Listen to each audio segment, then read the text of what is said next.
And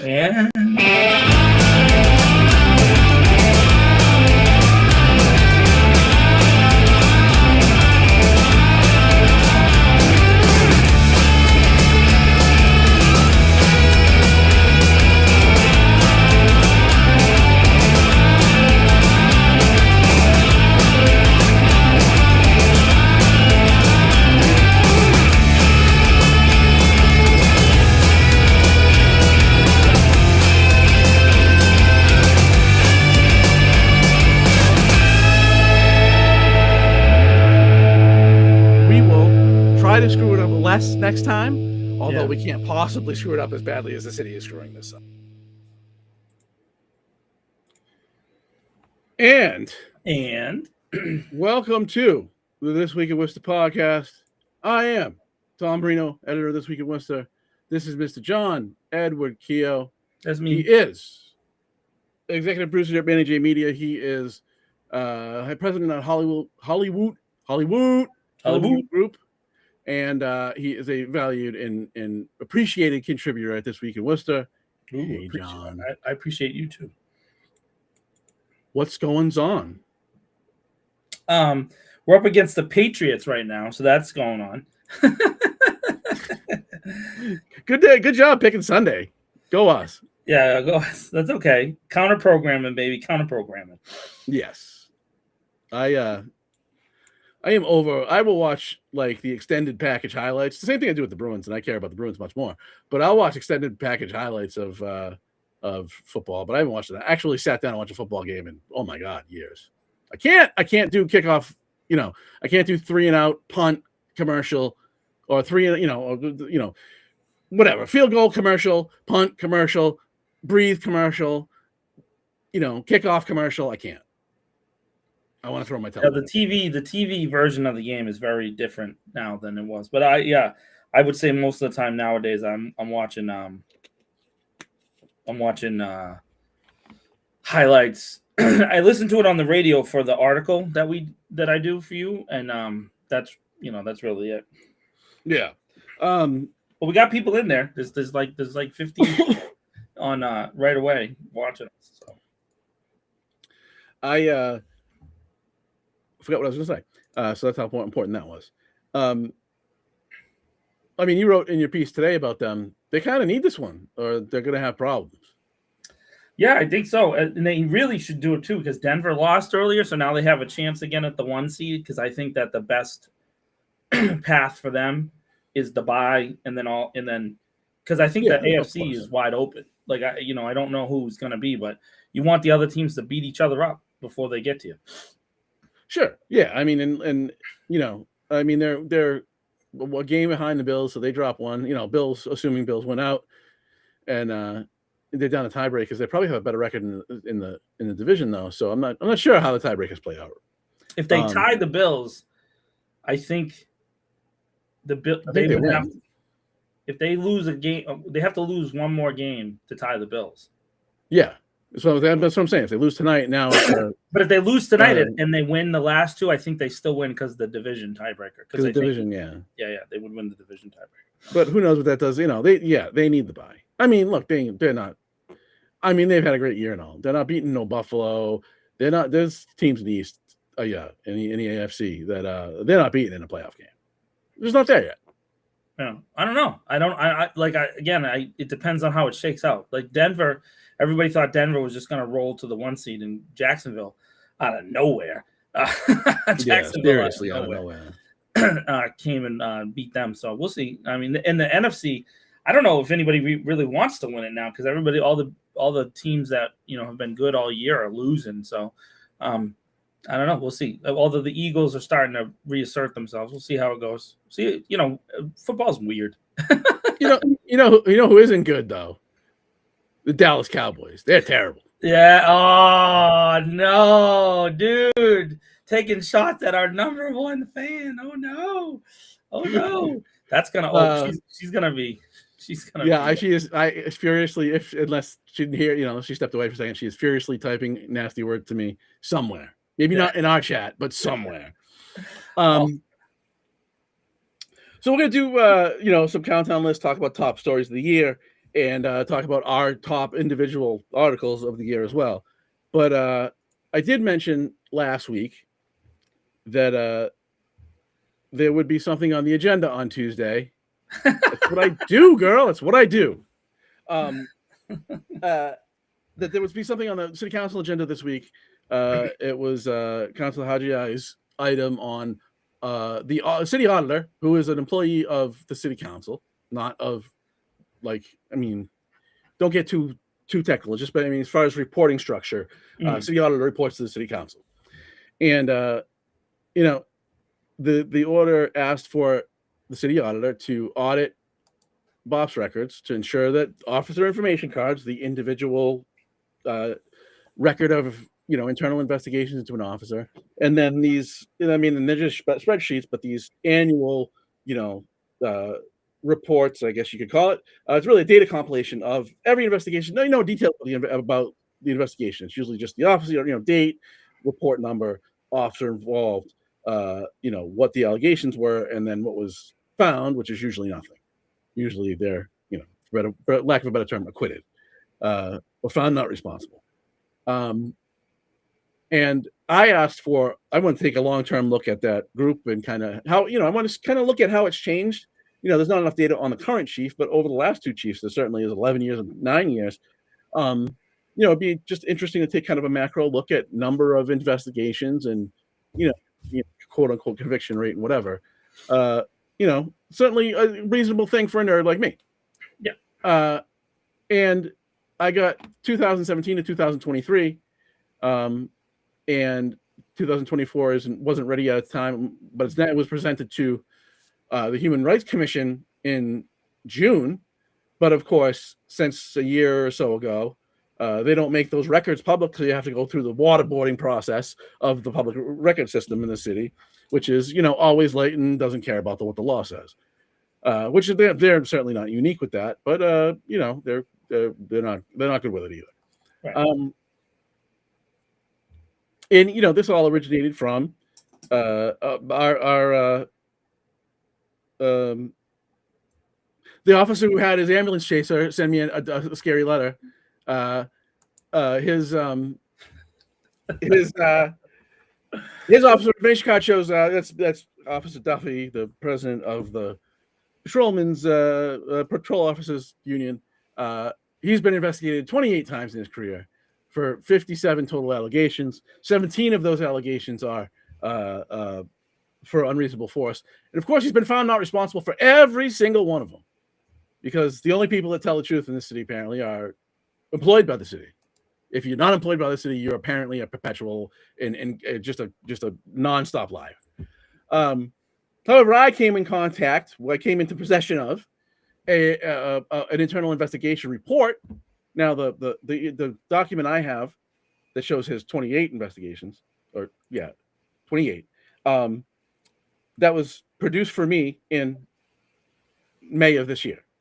And then I get a BOPS report from a resident that says, what? Oh, here's an investigation of that very same officer in 2023 is when the report was finished and signed off on, and that didn't make it into his record. So there's a discrepancy there. And then, they'll only have the last 6 years or 7 years in any way that can be viewed and kind of look at it. That doesn't seem right to me. So let's just get that straight. Just get the record straight. City council made it clear they don't care what happens to any of us. So all we have is the records. Can we at least get the records straight? Thought it was reasonable. And I even tried to I was a little, admittedly a little smarmy when I spoke on this to city council, but I was really trying to avoid, this thing getting filed and sent into the dustbin. So I made some, kind of, again, smarmy remark about, and I fully expect to see a race to prove your loyalty to the police union to file this. And of course, so that didn't happen. I don't know I have no idea if what I said had any effect on that, but that was the intent. And they talked about it a little bit. And this is just my perception. This is how I viewed it through my eyes of being really irritated about this subject. So take this with a grain of salt. You can watch the video and decide for yourself. But I just felt like they kind of were all sitting around looking at each other like not knowing what to do. Like, we, of course, don't want this because they won't want that. The union won't want this. The police department doesn't want this. but they didn't. It just felt like that nobody really knew what to say about it. And so Kate Toomey, who is, I mean, a volunteer lobbyist for the police unions. I don't know how else to describe it. Volunteer lobbyist. That's great. She said, "Can we get a legal interpretation on this? Can we get the solicitor to look at this?" So let's look at it on its face. Can the auditor audit? They're not sure. Now, I forget who it was now. Nicole, yes, said in somewhere this is posted. She said, the auditor is really supposed to only do stuff related to finance, basically. I'm paraphrasing. And she's right, but the auditor's done stuff like this before. I mean, he's the one that oversees the external audits when they hire a company to audit. They just did the body camera.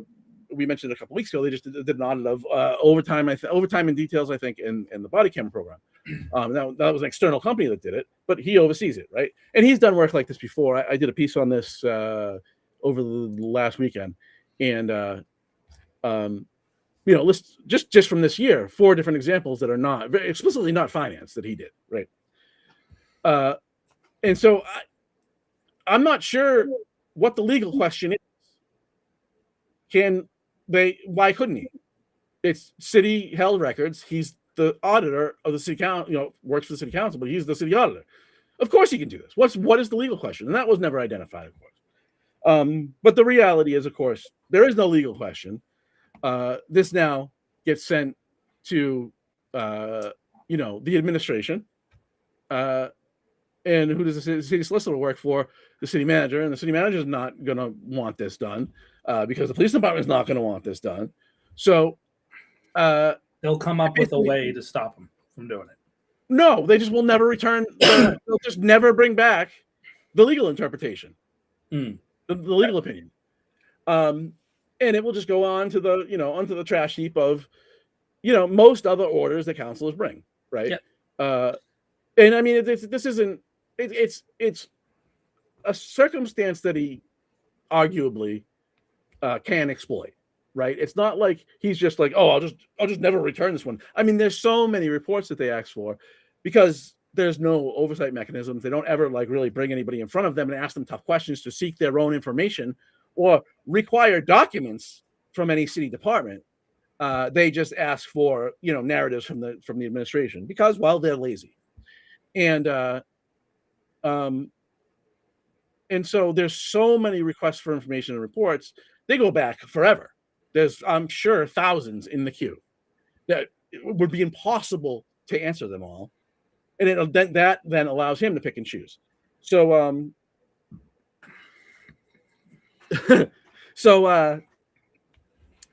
this thing is, I mean, I hope they prove me wrong. Maybe they'll send it back just to thinking that it will make me look stupid, but this thing's never coming back. If they want to be wrong, I welcome it. But I mean, it's not. No, they're okay. So we have what I think will end up being eight votes against civilian review next year. I would be absolutely stunned if before they vote on that anybody proposes an alternative. I'd be stunned. I don't think it will happen. I'm not sure if it'll even get a vote on the floor. After all this, I think they kind of have to. I don't know that they do. I don't know that they don't care about anything but themselves. So there's a strong chance that they just file it, I'll put money up there. I'll bet $20 that Mo Bergman put motions to file it. $20. Yeah, that could be. And then I'll even go one step further. I'll say that it'll go to the public safety, and it'll come out of public safety with a recommendation from the chairperson to file. 100%. Yes. 100%. Yes. There's been some speculation that Council Toomey, she's been the chair of that committee for 10 years, that she may not be the chair of that committee moving forward. Gary Rosen said openly in one of the debates or whatever it was that he was at, something he was speaking at, openly said he wanted to be chair of public safety. And I think that kind of gave some, I don't know, there's been some talk around. I think that's kind of what started the talk. Maybe, but I don't see that. I don't see it happening. I think it will be status quo. I will say this: I've spoken to all parties involved, and Kate has asked for the same job. So I doubt very much that the mayor will say no. Yep.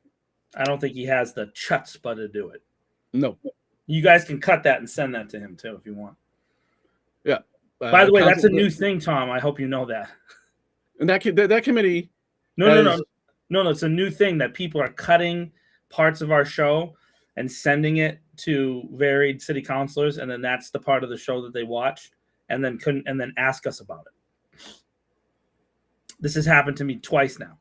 So they've got they got out of context piece, and I've been shown on people's phones a clip from our show, which we don't even do. We don't even do clips and reels of our show, but somebody else has done it and shown it to the person, and then the person has been like, "Did you say this?" And I'm like, "Well, did you watch the 3 minutes before that?" You know what I mean? And so just interesting new little technique. Do you know who's doing the cutting? I got my suspicions. You know what I mean? I got my suspicions. We got a lot of lurkers here in the thing. You know what I mean? It's pretty consistent lurkers, and then a lot of people calling up Hank's show on the radio and referring to our show. You know what I mean? And why I'm there every Wednesday at 8:00. Why does nobody do that while I'm there? Because they're afraid of you. They're afraid because you can. Oh, we talking about the most relevant person in Worcester? I don't even know who that is. You know who it is. But you know what I mean? I don't even know him enough to think about him. But I just found that to be interesting. Two different city councilors showed me clips on their phone that were different clips. And I thought, that's interesting. Found that interesting. At least they're engaging with our content. Yeah, I mean, hey, call me up. I'll answer any question you have as honestly as I possibly can. And if you have an issue with something I said, I'm more than happy to talk to you about it. And so anyway, so so now we have multiple city councilors who said nothing but the status quo would be acceptable to them. That Human Rights Commission that literally can't use its subpoena power without permission from the city manager through the city solicitor.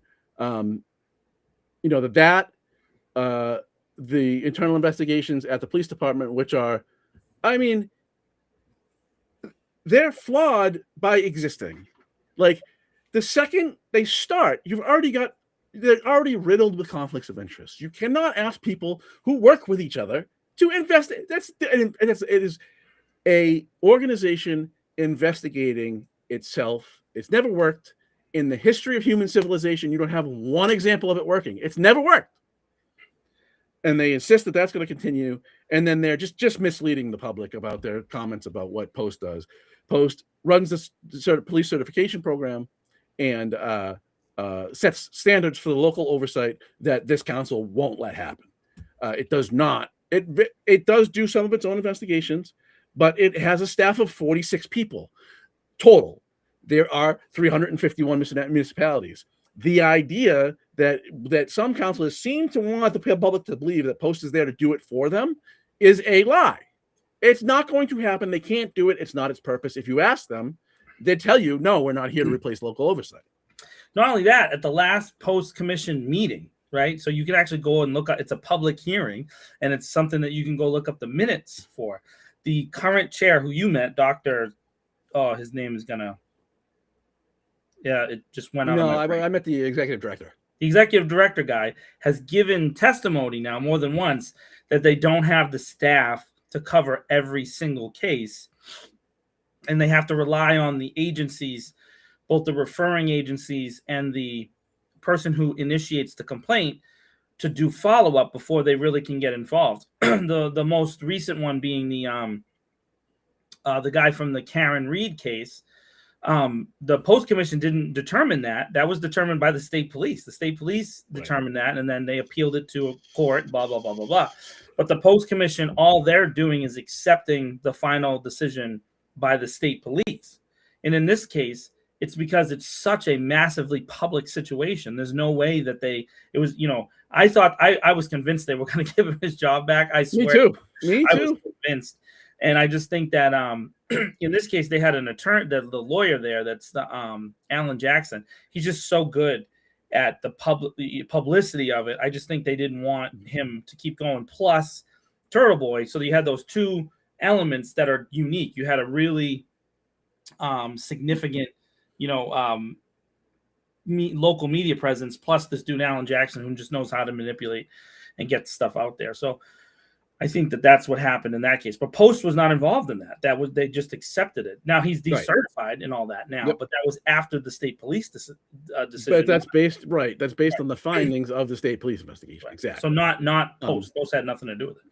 And if you go to the Post website and you go to their page where you can file a complaint, it says right there, your complaint goes back to the the municipal organization that your complaint is about.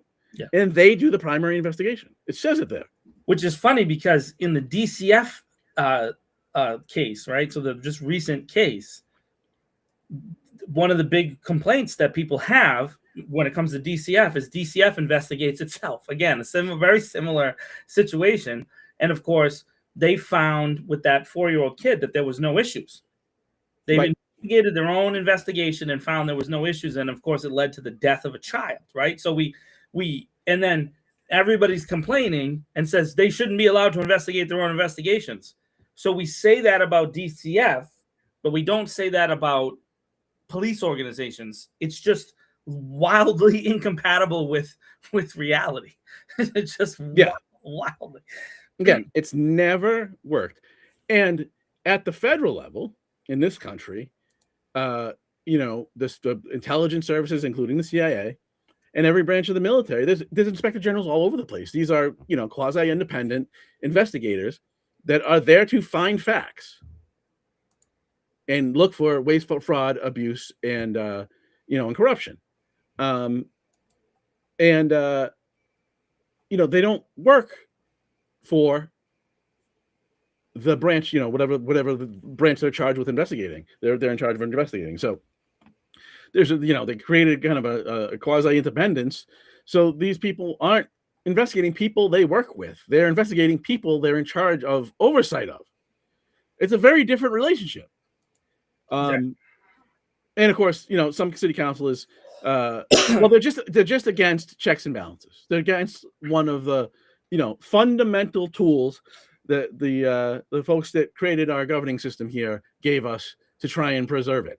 And I understand it's kind of trendy to poop on the founders, and there's lots to poop on, lots of it. There's lots of stuff. They were very, very flawed people, and I don't really care. The obvious elephant in this room is I don't really care what the law said at the time.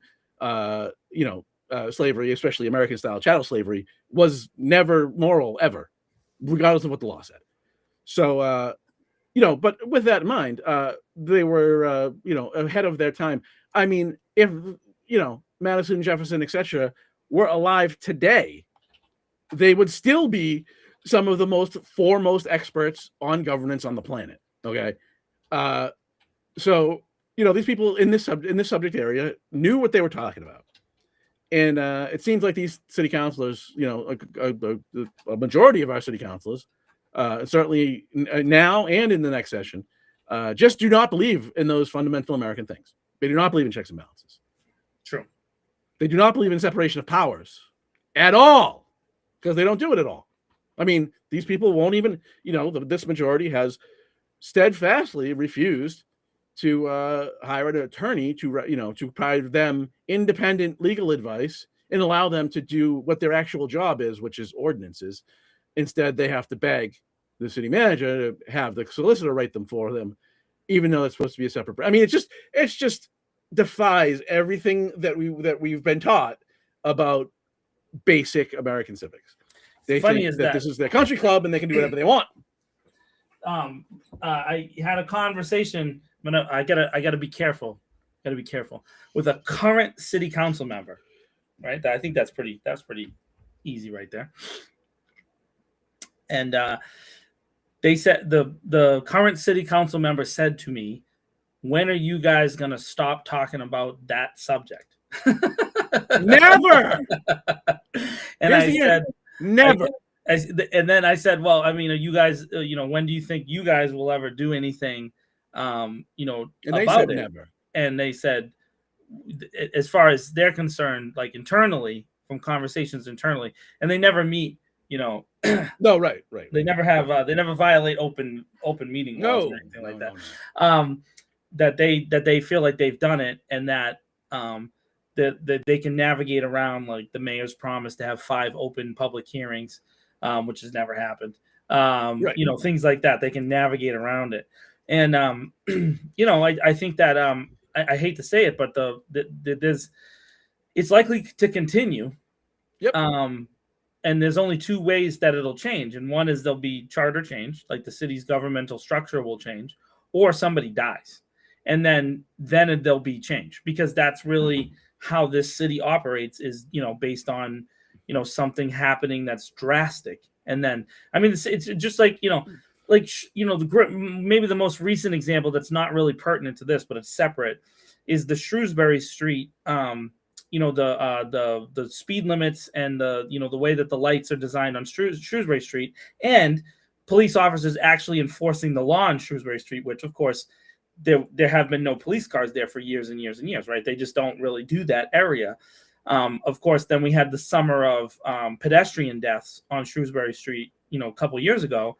And then all of a sudden they started putting cops at the top and the bottom of Shrewsbury Street, which slowed people down, because people use Shrewsbury Street as a racetrack, just like they did with Mill Street, just like they still do with Grafton Street. Just like there's a lot of places where people just go crazy because they apparently, apparently the 2-mile stretch has to be taken at 85 miles an hour for people to feel good about moving through the city of Worcester. And it took people dying for them to step in. Same thing. Yeah, I saw that, Jack. We're actually working on that story. A person died after they swept. So they did a homeless sweep, and then the person was arrested. They arrested everybody. It seems like they found out who had warrants afterwards. It seems like that's how the process went down. One person was held on a warrant. It was cleared. My understanding right now is that it was cleared after about a week. That person got out, and then they subsequently passed. So, again, we have this. And then there was a woman who passed away about a week ago as well. So we have some ongoing policies related that directly affected. Of course, that seems to kind of get them going, but when it's someone who's homeless, they don't seem to care as much about those folks. No. So, I mean, it just is what it is. Right.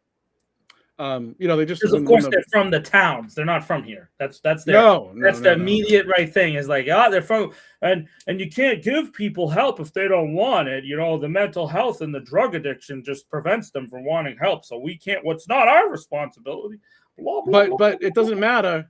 But remember, it doesn't matter what the army of drones will cost if it saves one life. Doesn't matter. Oh, and by the way, I've begun lobbying directly. I started with Gary Rosen, who did his last episode. He's out at Central Mass Chronicles because he's now an elected official. So that's the end of his run there. So I started lobbying him for a drone package that can pick up children who have assaulted school teachers, because we know we have a massive problem with kindergartners here in Worcester assaulting, just absolute insanity that's going over in K through 3 in Worcester schools, just crazy stuff, that the drone can snatch that kid up and bring them to kid jail. And then at the same time, the drone, if it's not picking up a kid, it can pick up an unhoused person and bring them somewhere else, like Holden, maybe Paxton, and just drop them off over the border, and the towns can deal with them. Powered by AI, Tom. I forgot to say that. Yes, all automatically deployed by AI. All automatically. Thing doesn't exist. I can say that Gary doesn't have a choice with me.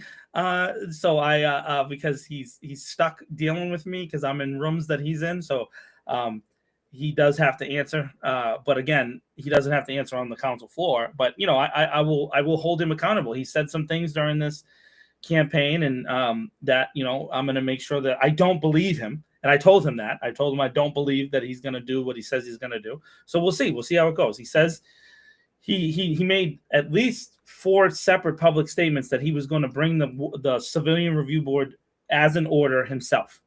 In the first week, he said he's going to put it on. It's going to be on the first week. So we'll see how that goes. We'll see if that happens. I mean, he also said he wouldn't support it. So, but he said he would bring it as an order, which of course, if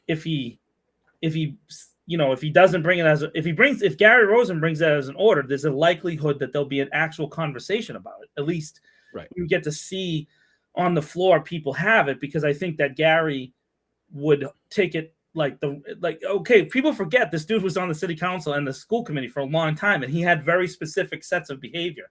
So he's going to expect all of the if you remember, one of the conflicts that he had in the past was there were certain councilors who wouldn't talk, and Gary would specifically talk about them not talking. And so we got to remember that. So I'm hopeful that at least he makes councilors who don't want to express their opinion about certain things express their opinion. So I'd like to see that at least happen on the floor. And again, I also, I like Tom. I think it's an 8-3 vote again. Yeah, no, it does any type of oversight. But I want to hope that maybe there is some kind of wild card situation that we don't think about, and people's minds can change. I don't know. Maybe someone can pull on the heartstrings of Tony Economou and John Fasolo, and then Gary could be the swing vote. Do I believe that's going to happen? No, but I mean, I'm hopeful, and I'm actively lobbying. Not that I want the Civilian Review Board, but I want at least a real robust conversation about real oversight here in the city of Worcester. And like Tom, I think an inspector general probably is the most likely to afford change, because and that would be someone who could inspect everything, not just the police, right? Yep. I think that would be, if you did that, then you'd have the police union more likely to support it, which of course they are all beholden to the police union and the Chamber of Commerce. So it makes it more likely if the union doesn't say no, then they have a chance for it to happen. Oh, the patrolmen's union will say no. The other union may be, there's more reasonable people at the top of that union. So, maybe we're definitely getting AI drones for sure, 100%. They will shove that down our throats, even though they don't exist yet. They the technology doesn't exist yet. But we're gonna have AI deployed police drones coming soon to a Worcester near you. Just as soon as they're invented. Yeah, it's so yeah, no, I mean, it's not going to happen. And these people will, I don't think there will be any moderation in their tone about it, or in their perspective. They get a lot of campaigning from the endorsements and support during this last election. Many of the people that will be sitting on that city council, and I mean, it's very clear. They haven't said otherwise, but it seems very clear to me that the patrol officers union is against any change at all. Nothing can change. But if we hide it in a drone, Tom, we have a chance to get it through. All we got to do is hide it in a drone. Just let's talk about drones doing stuff. Drones. So yes. By the way, no disrespect to Josh Wingell, Shape GPX. This guy, he when we did the firefighter documentary last Monday, Josh Wingell, local guy, he's unbelievable. He also did the Worcester photo walk thing with downtown Worcester. That dude, if he's in charge of the drones, then I might change my mind, because he's good. He's unbelievable. His photo stuff it's mind-bogglingly good. So maybe he'll, if he comes along, maybe they'll talk him into doing it. Or maybe we get drones with lasers, Tom. Oh, if they could zap stuff out of the sky.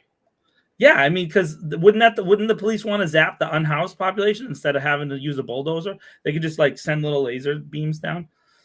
I should ask Gary Rosen to put that on as an order. Well, this, by the way, for those of you who have watched the This Week in Worcester podcast and you continue to follow along the This Week in Worcester, this year is going to be epic at City Council. My public comments are going to take on a whole nother level that you have yet to see. You have never seen exactly what I mean. There will be constant references to drones, and I will try to get as many councilors as possible to add drone-related orders every single week, if possible. Every week. Yeah, although my city councilor doesn't answer me, so it is what it is.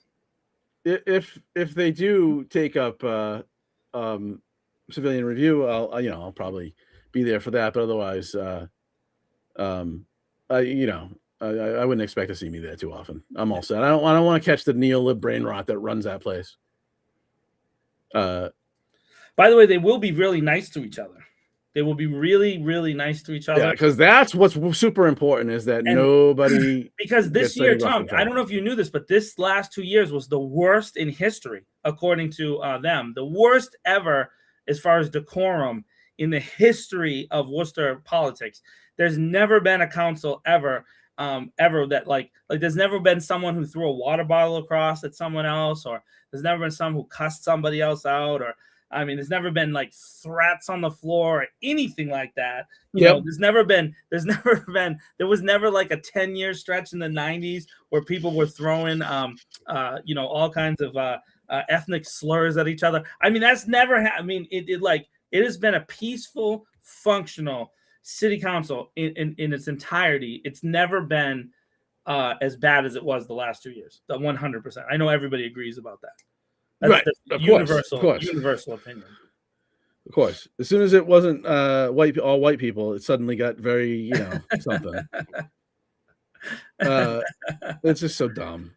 Yeah. Like, I mean, of all people, Ray Mariano wrote, I don't know, a couple months ago about during a contract negotiation with one of the police unions, they came in and stood behind counselors in the in the chamber, in an area you're not supposed to be able to go, but they did. I followed up on that with Ray. That was actually during an executive session, Tom. So they came into the room when the doors were closed and stood around behind them during an executive session because it was a negotiating session with the union. And that's wild. Yep. And I mean, that's the legacy that leads into this nonsense that we see today. Has it improved? Sure. Is it good? No. I don't know what this is about, so I don't know. No, just in general, like the police department. Like, is it better? Yes. Is it good? No. Yeah, I know. I mean, again, I don't know. Like, I guess what I'm saying is I want Paul Saucier to succeed, but I also don't want to give him credit when there's no. Maybe there's change, maybe, but I also think Paul Saucier, and I'm feeling more and more comfortable to say this. I believe Paul Saucier is very shortly going to leave us for a job in the private sector, and I think it's very, very soon, sooner than anybody really imagines.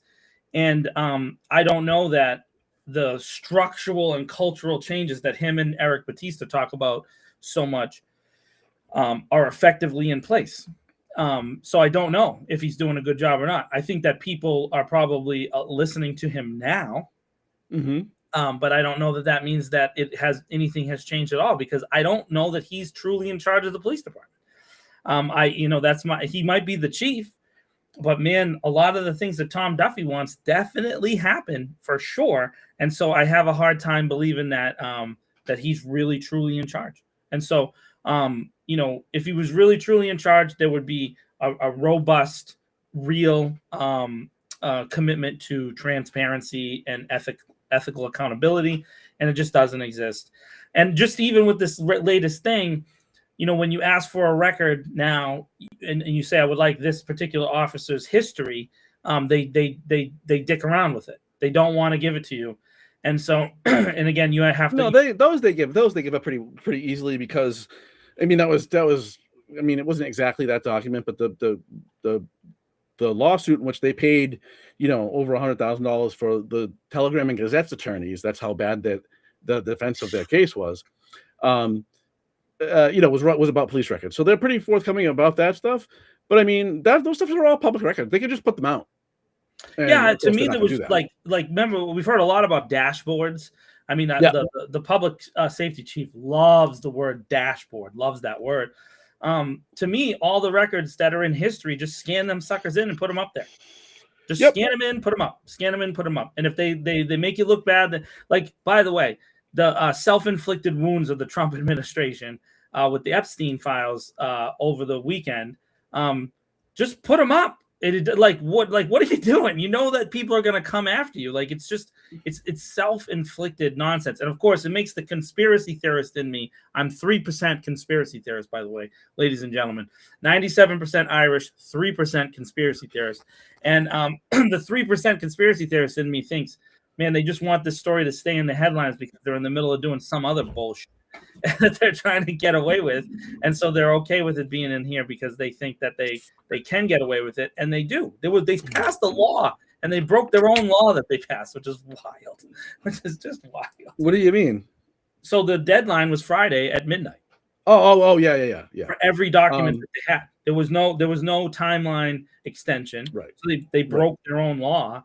And of course, then they were supposed to provide. The law is really specific. They were supposed to provide specific reasons for every redaction. There's not a single one. Not one redaction is explained. Not one. And so it's supposed to be specific by page. If you go look at the law, it says every page should be explained with a specific reason of why it was redacted. And of course, one of the things is a grand jury transcript that one of the victims says has a lot of names in it that were never charged. And there was a dramatic moment on CNN. I don't really watch CNN, but what's his name? Just on his phone scrolled through 100 pages of black. They just redacted the whole document. So I mean, to me, this is it's an unnecessary problem. And I'm not saying that the Worcester government or the police department has the same problem as the Epstein files, but just release them. Just release all the documents. Put the videos up online. Yeah, exactly. There was a big long stretch of redaction. By the way, I don't believe them when they say it takes that long. It doesn't take. No, this it doesn't. It doesn't. And I don't care about that story at all. So when you have a profile that's named Worcester Confidential, and then you talk about tells lies about you on social media, well, I don't know who you are, so I don't know what you're talking about. And that I give her a platform. I mean, I don't necessarily do a lot of asking people to come on here. I probably should. But any city councilor that want to come on here for conversations is more than welcome. So I don't really know. I don't know what you're referring to about lies being told about you, or that I specifically give her a platform. Well, at least the second part is just not true. I don't know who was the confidential. I saw the that's what I was saying earlier. I have no idea what this is. But like, well, yeah, I mean, when you don't identify yourself, I mean, then that's, for some reason Facebook lets you do that. You can do that. But I mean, I don't know what you want me to say. I don't know who you are, so I don't know like what the first half's talking about. And I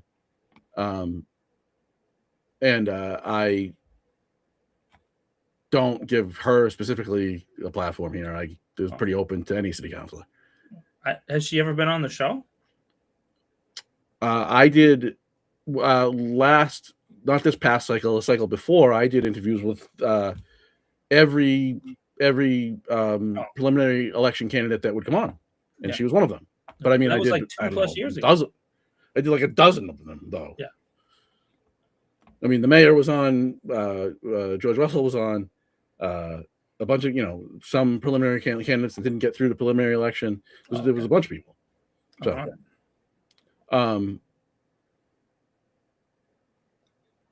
So, I'm going to respond to this. I don't know about necessarily like the White House, although there are some similarities.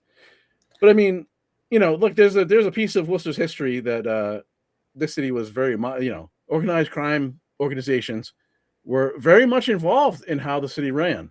And I don't think that I think in some ways the people have changed, but the some of the kind of methods haven't. And I don't mean violence and that kind of stuff, and that stuff definitely happened here. But just the kind of steamrolling over everything. Oh and yeah, we're gonna do whatever the hell we want, and there's nothing you can do about it. That yeah. kind of mentality still persists, very much so. Yeah, I don't know that the violence has stopped. I think that the violence has just shifted hands. And I also think that when we think about violence back then versus violence now, we have a different perspective, right? So like when someone's threatening now, we would consider that to be violence, whereas back then it was just like actually beating someone up, right? So I think that there are several city councilors and city council candidates that are about to get on to the city council in a week that have very much participated in threatening behavior, threatening constituents, threatening local I guess activists, media personnel, things like that. That's definitely happened. And so I don't know that it's changed. It's just that the audience, the Worcester electorate, has basically just accepted it. Oh, been and abandoned ship. I mean, they're just not. Yeah, they just don't care. I mean, there's again, and just remember everybody when the mayor takes his victory lap about his mandate, and he very much is now beginning that, and is being enabled to do that by the local kind of mainstream media like Hank Stoll's The Telegram Gazette, Mass Live, Spectrum. I saw a couple things in The Guardian. Less than 12% of the population actually voted. So just for that, now almost 23% of the electorate voted, but of the population of the city of Worcester, less than 12% actually voted. And so just remember that it's not a majority. It's not like the city is on the same page. It's not like you have 60-70% of the adults of the city all getting together and voting for the same thing. You just do not. Well, I mean, that doesn't happen anywhere, but I mean, if you compare it to, the presidential election and the election for governor, I mean, it's night and day. Yeah, I mean, but even in the this year when we see the midterm elections, which definitely usually gets a bump, in the presidential thing, it's still not half of the population of the city. It's half of the voting of registered voters. So then it's again, we just don't have. Yeah, but I mean, how many of that is kids? And no, I mean, well, no, but especially with automatic voter registration, like many people are enrolled or registered and don't vote, obviously. Well, again, so maybe there's a confusion. There isn't automatic voter registration. There is. So no, if you don't answer the census, then you're taken off the rolls. I work. That's part of my job as a warden. So if someone doesn't answer the census and they don't vote in a primary, then they're taken off. So that and you have to re-register to do that. And there's a form that you have to fill out to do that. And so you don't automatically get those. That's what the provisional ballots come from. Those are those folks that are not automatically registered. So there's automatic registration when you get your license. You can check the box, but it's not automatic if you don't check the box. You have to check the box to opt out. No, I understand that, but like I said, you'd be shocked and amazed at how many people do not participate, and they are weeded out over time. All right. I mean, literally, this is what I've done for 7 years.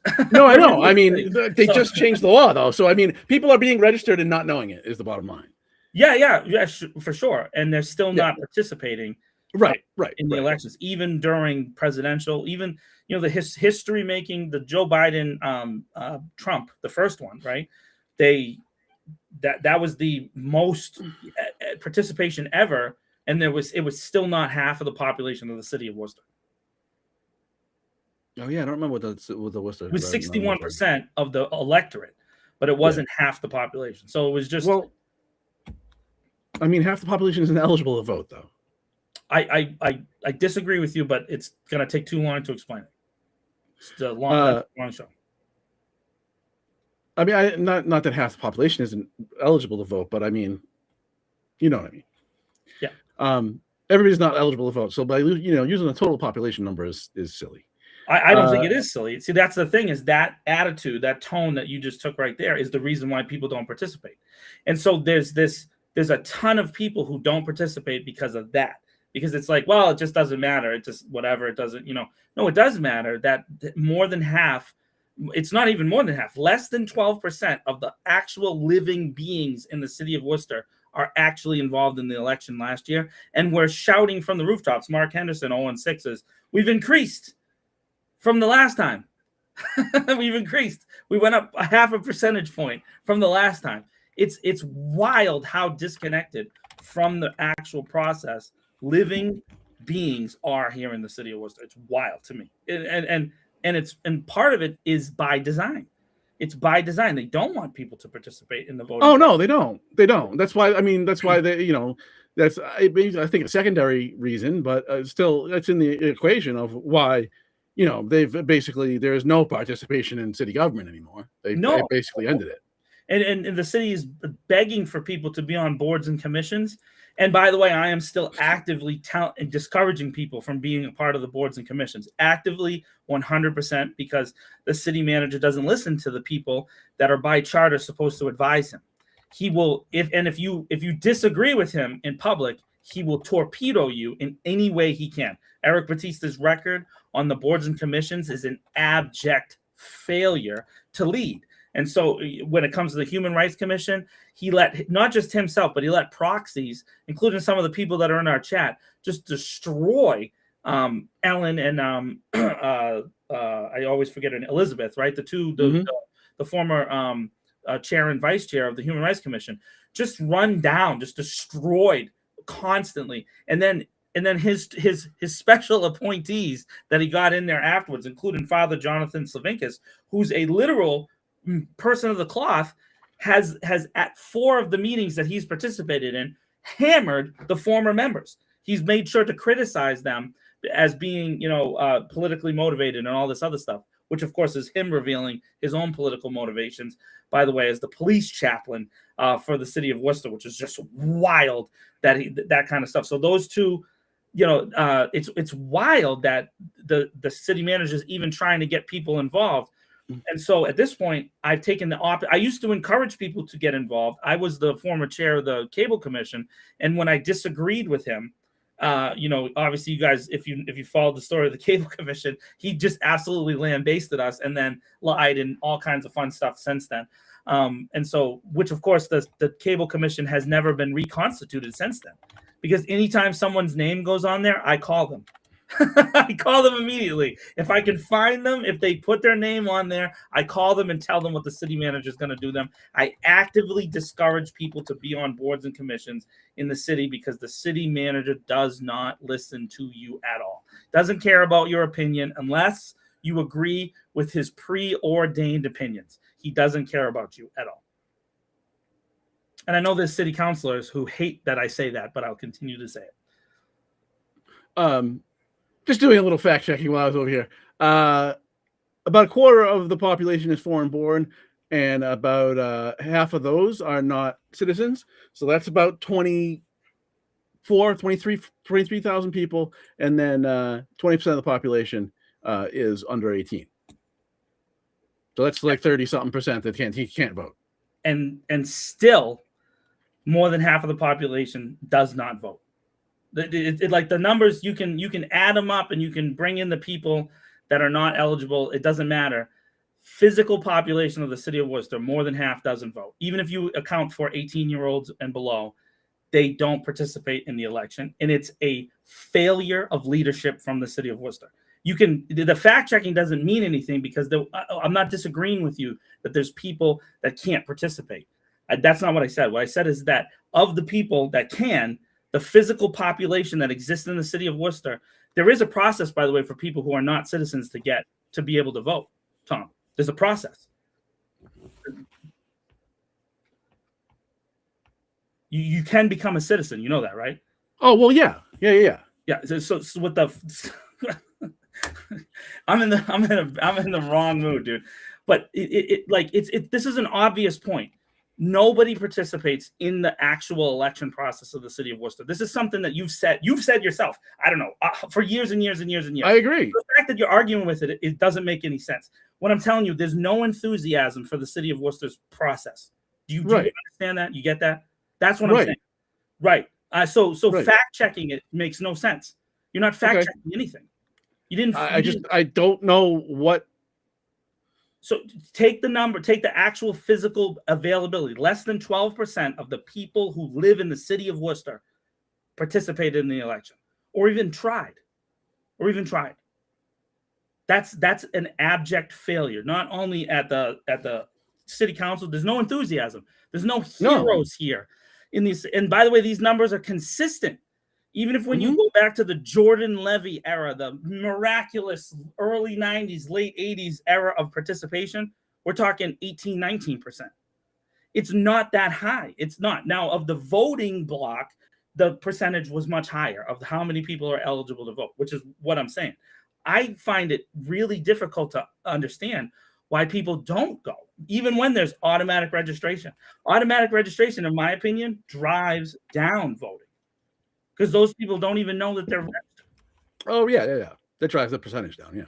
No, so none of them want to go. None of them want to participate. None of them want to vote anyways. They wouldn't sign up for it. I have no idea what that question is about. I don't even know what that means. Yeah, anyway. So that's where we're at with our city council is, although the city auditor has returned reports on construction progress, on specifically on data from the past 18 months between dispatch and Worcester Police Department concerning the Main South area. Request the city auditor conduct an audit of the city's sign creation process. All of this stuff not financial. Request city auditor organize and conduct a performance audit relative to the Department of Justice investigation. Blah blah blah blah. Specifically police stuff. The auditor has been asked to do, and that was fine. But you want them to get to audit discipline records and make sure that they're accurate, because of course our city council doesn't really care what happens to us if it's at the hands of a police officer. If it's at the hands of another resident and they can get a quote in the paper, or get in front of a camera and talk about how terrible it is, well, they care about that. But when it's not in their interest, they don't care at all. And actually, it's hard to say at this point they don't actively participate in the cover-up of what actually happened, because they create no standards and don't demand any standards be met. They just take what they're given and say, okay, because that's what they're told to do from all that free campaign support they got, which really is paid for by taxpayers when the civil rights bills come due. Yeah. Apparently, Curtis Sliwa wants feral cats. I don't know. I don't know what that's about. Weird. I don't know. New York City is a little different than Worcester. So, given we're at end of year here, we were going to do some lists, some listing. First, we're going to do kind of the top, news events, call it, like biggest stories, not just one article, but like ongoing stories, the biggest kind of news themes of the year. We'll even do it backwards, like we're professionals.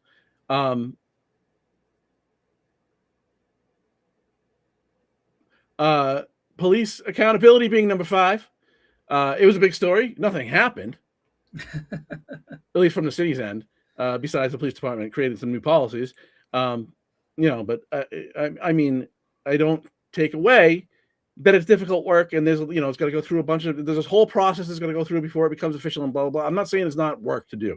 I'm just saying that the act of writing things down doesn't change things if the mechanisms aren't in place to enforce them, to train on them, teach them, guide, management functions of encouraging people to follow these things. And then when they're broken, the enforcement of them If all that stuff isn't happening, then you just wrote some stuff down on a piece of paper and it doesn't change anything. You got anything? No, I mean, I agree. I don't know. There's really nothing else to say. I mean, it just. Oh, fair enough. You go first. We had at number 4, Council Nguyen's absence since February or something. I forget when Yeah, it so was. Council Nguyen, I mean, so obviously this was precipitated.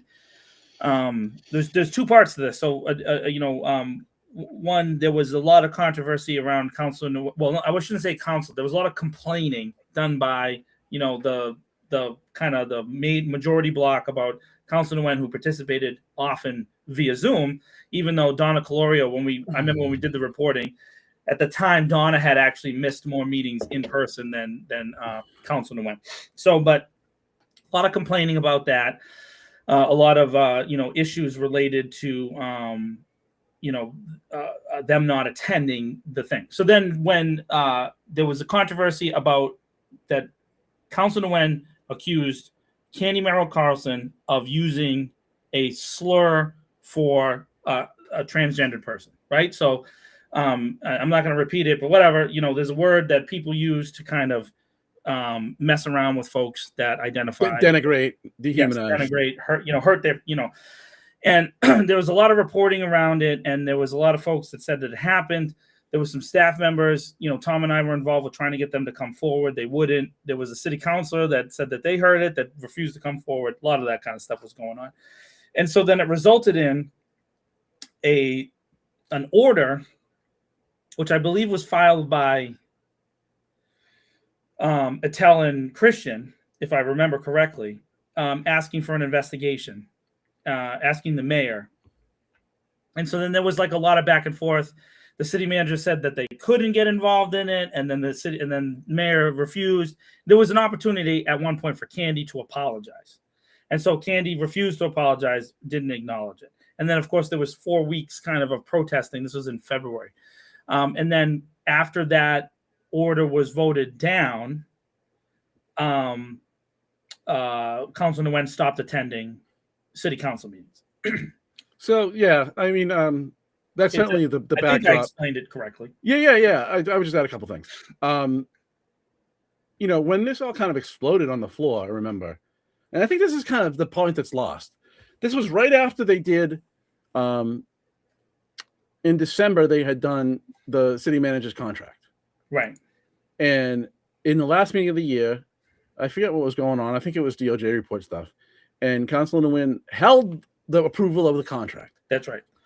So they were going to go into the next year. His contract ended at the end of the year.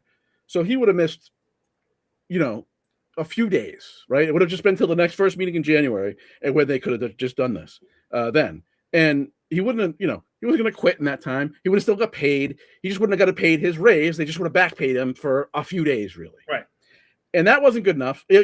Although it is council, any council's right to hold the item. Instead, the mayor decided to call a special meeting on a Friday. That Friday. You and I were the only attendees at that meeting, right? Yep. And I mean, the message was clear. There's nothing you can do. You have no power. There's nothing you can do. This is going down no matter what. And then this actually, when this took place on the floor, that Councilor Nguyen kind of responded to things with the allegation against Councilor Merrill Carlson. Remember, the item at hand was the mayor asking for information about how he could stop people from not attending the meetings in person. He was going after virtual participation, which is state law. Right. Part of the open, it's part of COVID laws that have been COVID era rules that have been extended so far and should keep getting extended. Let's hope they do. I think they were made permanent because it was up for renewal, and I think in that process it ended up being made permanent. I thought they just did another couple of years, but maybe you could be right. Yeah. But either way, so the state found it after this, found it appropriate to extend this. And that's not something the council has any purview over. That state law supersedes. Right. So I don't know if the mayor didn't know that he couldn't do anything about this, because I mean, the solicitor told him. I remember very specifically. The solicitor told him in the meeting, "You don't have any say in this." But there was like a series of orders all going after remote participation, and that's when all this happened. So that's when at least Councilor Nguyen kind of responded with these accusations. It was their choice to choose that timing, but I mean, they were coming for them. Yeah, and so the reason I think, if you're prodding, you're pushing, and then you got a response, and you really didn't like that response. right? Oh, I mean, so the reason I wanted this story to be in the top 5 is so people are gonna get mad at me right now for what I'm gonna say. I have analysis, and it's the nature of being in the media business. You analyze things. So a couple things. If you remember those 4 weeks in a row that there were protests at the city council, there was also the Worcester as a trans sanctuary city, right? There was that or LGBTQ sanctuary city made the national news. Some Trump administration officials were saying saying things about the city. It was a wild situation. So at the time, and I got hammered for this, I won't mention anybody's name, but I got hammered for this a little bit. At the time, I mentioned how I noticed that there were many folks from the LGBT community that I would tend to call the whiter end of the LGBTQ community that were at those meetings that weren't at the police meetings. They weren't there to support it. And so, the reason that this even came up is because I'm close with many leaders of the Black and brown community who mentioned this. It's like, hey, they don't show up for the stuff related to the police in our community, but we show up for their stuff. And that is an actual real thing in the city of Worcester, where that kind of community that normally would vote together is separate in organization. So they don't organize really together.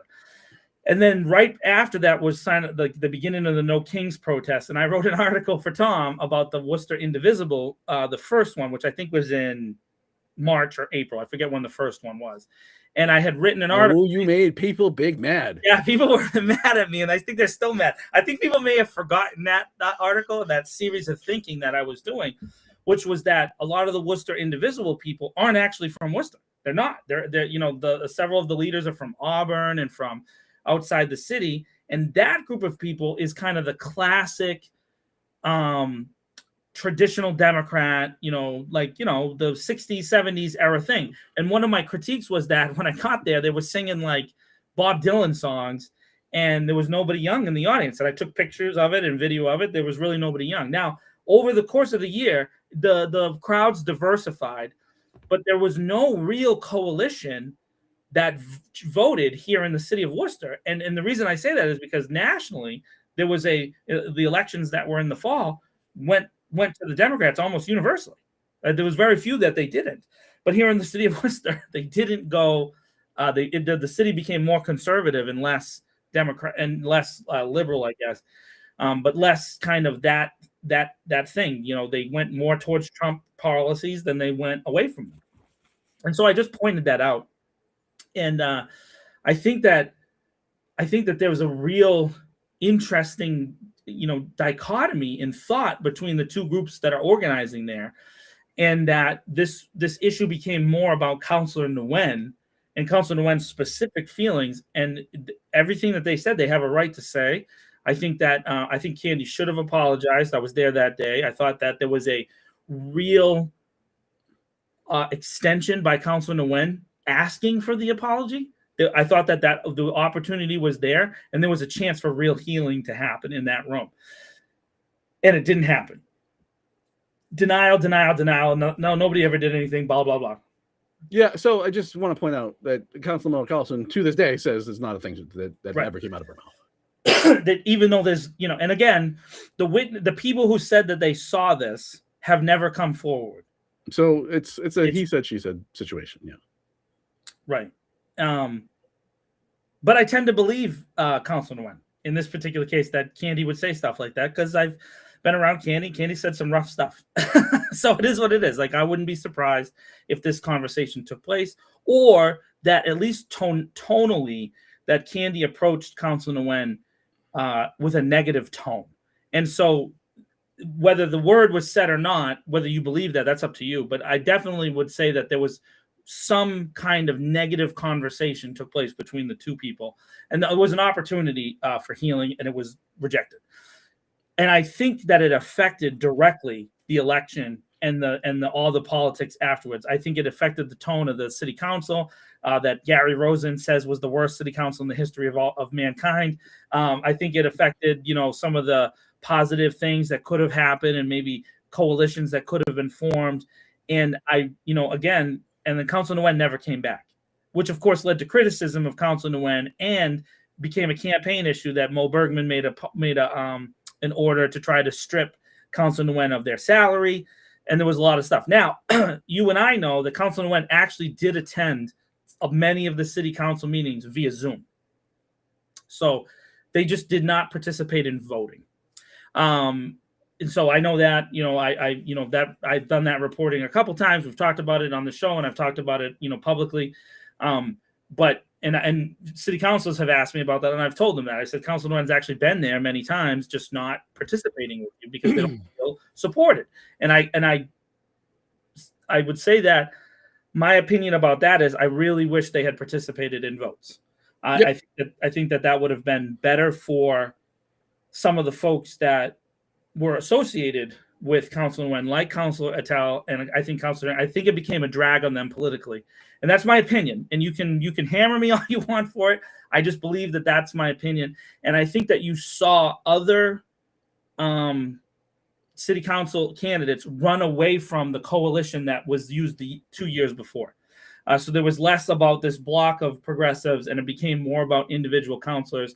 And, the person that I think did the best in that area was Gemma Kamara. Gemma Kamara ran on her own campaign, which was she basically never stopped running from the 2 years from when she lost the school committee. She just kept running, and she became kind of a powerhouse and just missed. I think that people need to really look at that. Just missed by 32 votes, getting on to city council. And by the way, if a city councilor resigns during this next 2 years or is taken out for some reason in the at-large field, Gemma Kamara would be the first person in there.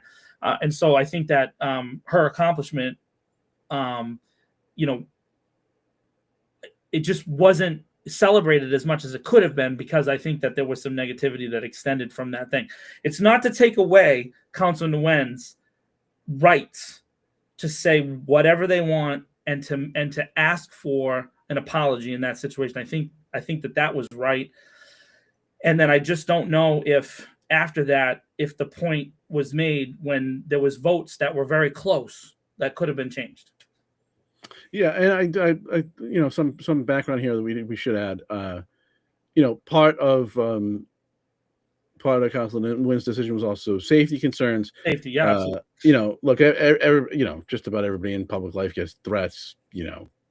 Most of them you can just blow off because they're general. My understanding was that some of these threats were not general; they were incredibly specific. Yeah, very specific stuff. And that's generally, more credible of a threat when there's specificity. And so, that was also weighed into their decision. But yeah, indefinite leave from the council's one thing, not coming back something different, right? And it was their decision to make. If it was me, I would have voted, but it wasn't me, so right. It is what it is. I think that I would say that Councilor Nguyen attending via Zoom was still a very brave thing to do, because again, if someone threatens you and is specific and says, basically, there was some threats that were so specific that it was directed in a way at Councilor Nguyen that made it seem like if Councilor Nguyen attended, that something would happen to them, and that's not right at all. And so then you have to weigh this out. This is just opinion. It's like, how do you deal with that decision? How do you do it? Councilor Attell also talked about specific threats that were made towards her. Bomb threat on her house, things like that. And there was one meeting, I think Councilor Attell didn't come, and then there was a series of meetings where Attell needed someone to walk her to the garage because she was under duress. And so those are real things that our city councilors went through. By the way, other city councilors then it's kind of like the my thing is worse than your thing scenario. So then all of a sudden, everybody else was talking about the threats that they went through. And then, of course, we had the we needed to be escorted out nonsense that came from various city councilors, which was just utter nonsense. Because again, I was there, particularly at the meeting that was not to do with this. That was more to do with the ICE raid in May. And then the city manager made the decision to close City Hall. And then eventually there was a protest meeting where someone was arrested afterwards for being a jerk. There was one person arrested, but folks were, particularly Kate Toomey and Mo Bergen were saying that things were being said at them, and they were, but they were never under duress. I know most of those protesters, and there was no chance of physical violence. That wasn't going to happen that night. There was going to be a lot of yelling and emotional expression, definitely. And I think that the city manager really made it worse by closing City Hall the day that he did. He increased the rhetoric and increased the nature of how frustrated people were. Sometimes you got to let people just shout it out, man. Just get it out of their system. And it's interesting how the city manager and the mayor bent over backwards to make sure the police and the police union could shout it out on December 18th at the meeting that was not a riot. And so people forget we were also there for that, right? So they want to change history. And there's this like, okay, you can just say whatever you want at this thing. We'll let you guys do it. And again, I was there. People made threats towards Councilor Pasillo. People made threats towards Councilor King that were audible, and you can still hear if you go and listen to the city council meeting, people shouting and screaming, stomping. There's a Manny has a recording of it. I have a recording of it. There's a lot of this crazy stuff, and Mayor Petty did not gavel them down, but he made it sure to gavel down, and have the police remove when they had the petition for Palestine, that young girl whose brother died in Gaza, and like there's just the behavior from the majority is just wild because they only want to do it when they want to do it for themselves, but they don't want to do it when someone else. And it doesn't mean you have to agree with it. So last thought about this is the petition for Gaza eventually was allowed to make it to the agenda, and I think, in my opinion, this will forever color the way I view city government here in Worcester, is that they didn't let it come to the floor. They voted to file it instead of taking a vote on it. Now, by the way, if they had taken a vote on it, it would have been the same result because the votes were there to deny the petition. But instead of doing that, they did the cowardly way out and they filed it instead of voting on it. And to me, that will that's how I view them. I'm not saying you have to view them that way. I view those counselors that took that approach to be cowardly. Yeah. I mean, filing it's a no vote. I don't have much problem. I don't have the same issue with that. I do have an issue with changing the rules within a 48-hour period, specifically because this was coming because they didn't want to answer the question. Right. And that's really what all of these rules changes and, petitioning your city council, that's over. If it's a road sign, it's just traffic and parking type stuff, that's allowed. But, anything on policy, anything of any substance, not that traffic and parking is a substance, but I mean, it's just not controversial stuff. Either you get the parking spot or you don't, or whatever it is, right? You want a speed bump, whatever. All these changes are designed to protect themselves so they don't have to answer tough questions. That's all it is. That's all it is. And so I don't know that happened, because I've talked to Sue Mailman and I talked to Kathy Roy and I directly personally about that conversation, and I think that it was overblown, and I don't know that it was a threat. I think that it was definitely a conversation between two people that was probably not happy because they don't really like each other. There's no doubt about that. There's no doubt about that. They do not like each other. But saying that there was a threat involved, even the report that was made by Kathy Roy doesn't indicate a threat. It just indicates that she was yelled at. And so now, all you have to know about this. She felt that she was yelled at. That's what that was a report that she made to the police. She felt he was yelling isn't a crime unless your name is Pastor Rizzuti. That's right. Or the protesters who support things that the majority doesn't support. Then all of a sudden it becomes a crime to yell, to chant, to do things. The police can yell and scream and can actually literally threaten people from the podium or from the audience, but they can't. I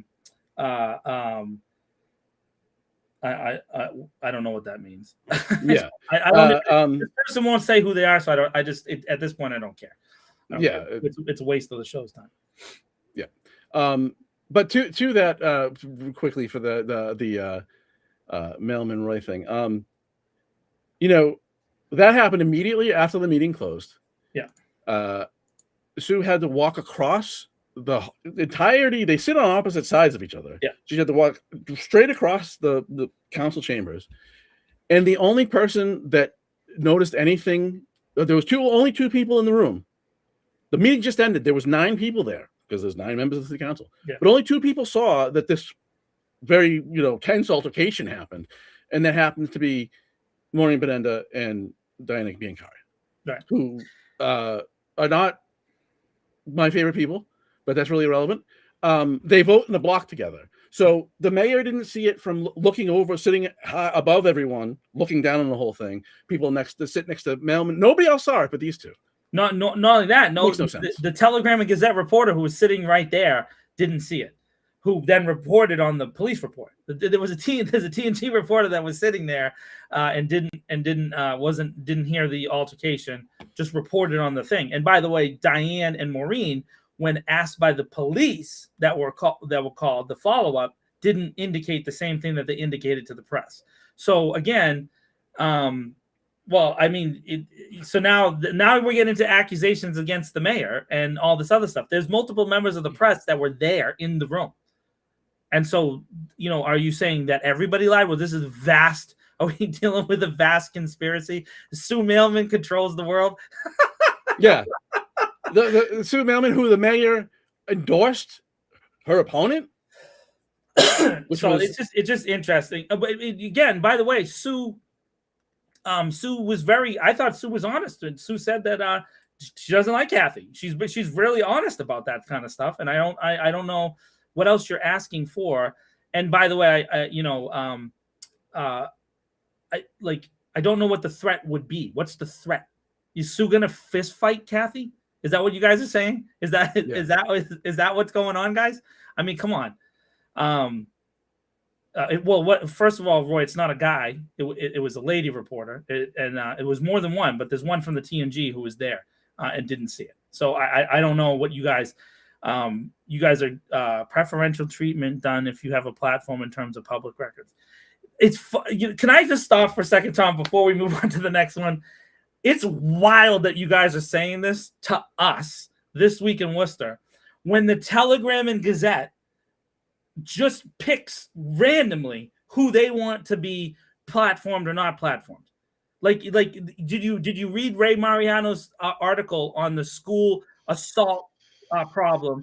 That we have 96 K through 2 students. 96 incidents where K through 2 students apparently just scourge wild, assaulting people randomly, and that Mayor Petty does not step up for the kids of Worcester and allows Ray Mariano to just accuse. By the way, these are only reports, guys.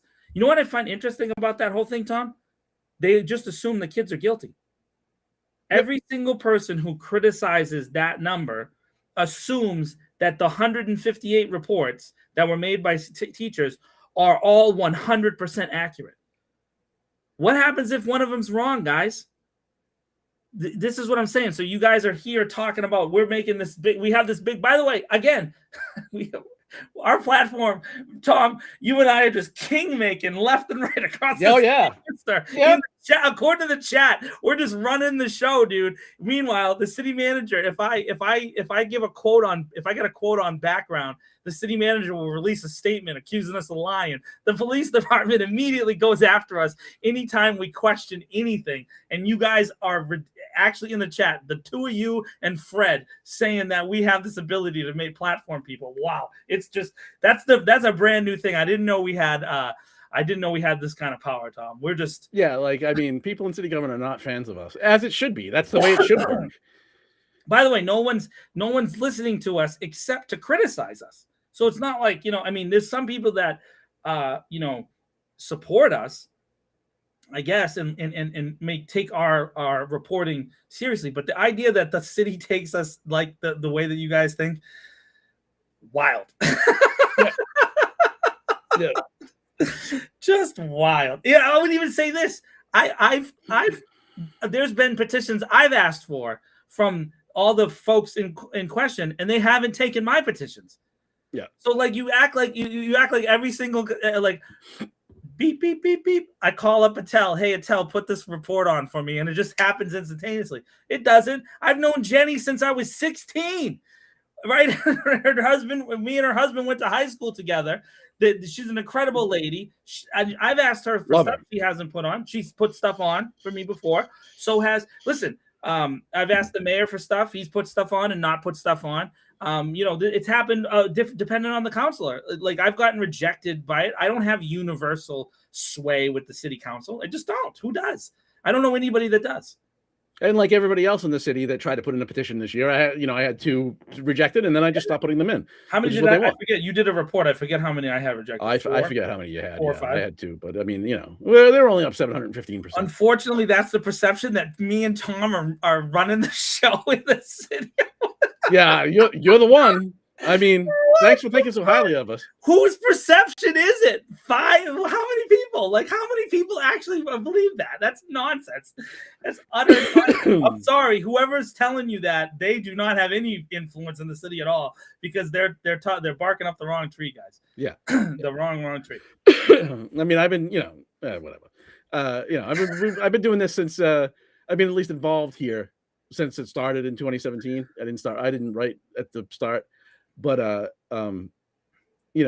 so yeah, I've been at this a while now, and they all hate me. So I don't know. Like I don't know. I mean, I don't know. My mugshot is literally posted on several of their pages. So I mean, you guys got to know how they feel about me. It's and if I had any influence, we'd have a real government, not makeshift. If I had an influence, it would be wildly different combination of people at the elected, not just the elected, but the appointed officials. There's people right now that work for the city that I would immediately, without hesitation, fire instantaneously. And I'm not talking about the police. I'm talking about the rest of the city government. There's a ton of people that all have been with the city for 10 and 20 and 30 and 36 years. And maybe I'm being really specific when I say 36 years, and that should not be in city government at all at this point because they are so radically biased against certain policy things and against certain people. Well, we're all tuned in so clear. You to you. Yeah, you're one of how many? Well, we got 100 people watching right now. We got 100 people out of 220,000. Checking out the city, the This Week in Worcester podcast. The rest of people have us on in the background while the Patriots are tied up right now at halftime, 10-10 against the Ravens down in Charm City, Maryland. Yeah, I'm going to be involved in I am involved in a group that's going to make some moves early next year, and wait till you see the response to that. Then you'll see how much influence I really have. By the way, come for me. By the way, I'm not involved in that group. And so there's intentionally kind of so right. So it's like we do try to do different things, and we also work on different things. And it's also again just the two of us doing this podcast and this website. And I do feel like we've grown it together, and we've done some cool stuff in the city. And I think there's been some great writing that you and I have produced, because I think that together we challenge each other and we make each other better as writers. But I don't know. How many people actually read my Patriots preview? I can tell you. I can look. I can tell you the numbers. I have analytics. I can show you. Don't tell people that. You don't want me to tell them? No. It's millions. Millions. Everybody's hanging on your every word about the Patriots. Moving on to the number 3 top kind of news story of the year. The Holden lawsuit. The Holden sewer fiasco that's been going on for 500 million years. The whole city of Holden has a judgment against Worcester. Worcester owes it, according to this judgment, $1 bajillion. Well, what was probably about $30 million now, with accruing interest, and the city is taking that case to the Massachusetts Supreme Court. You know more about this than I do. I just want to add that I thought it was an interesting choice of the mayor during the debates. He said something to the effect of, when asked about decorum, well, we're going to continue to prohibit people, or he basically said we're going to continue to crack down on language. We're not going to let people say F words. There's a Massachusetts Supreme Court case that says that you can say anything that you want at the mic as long as you don't threaten, break the law, threaten somebody or whatever.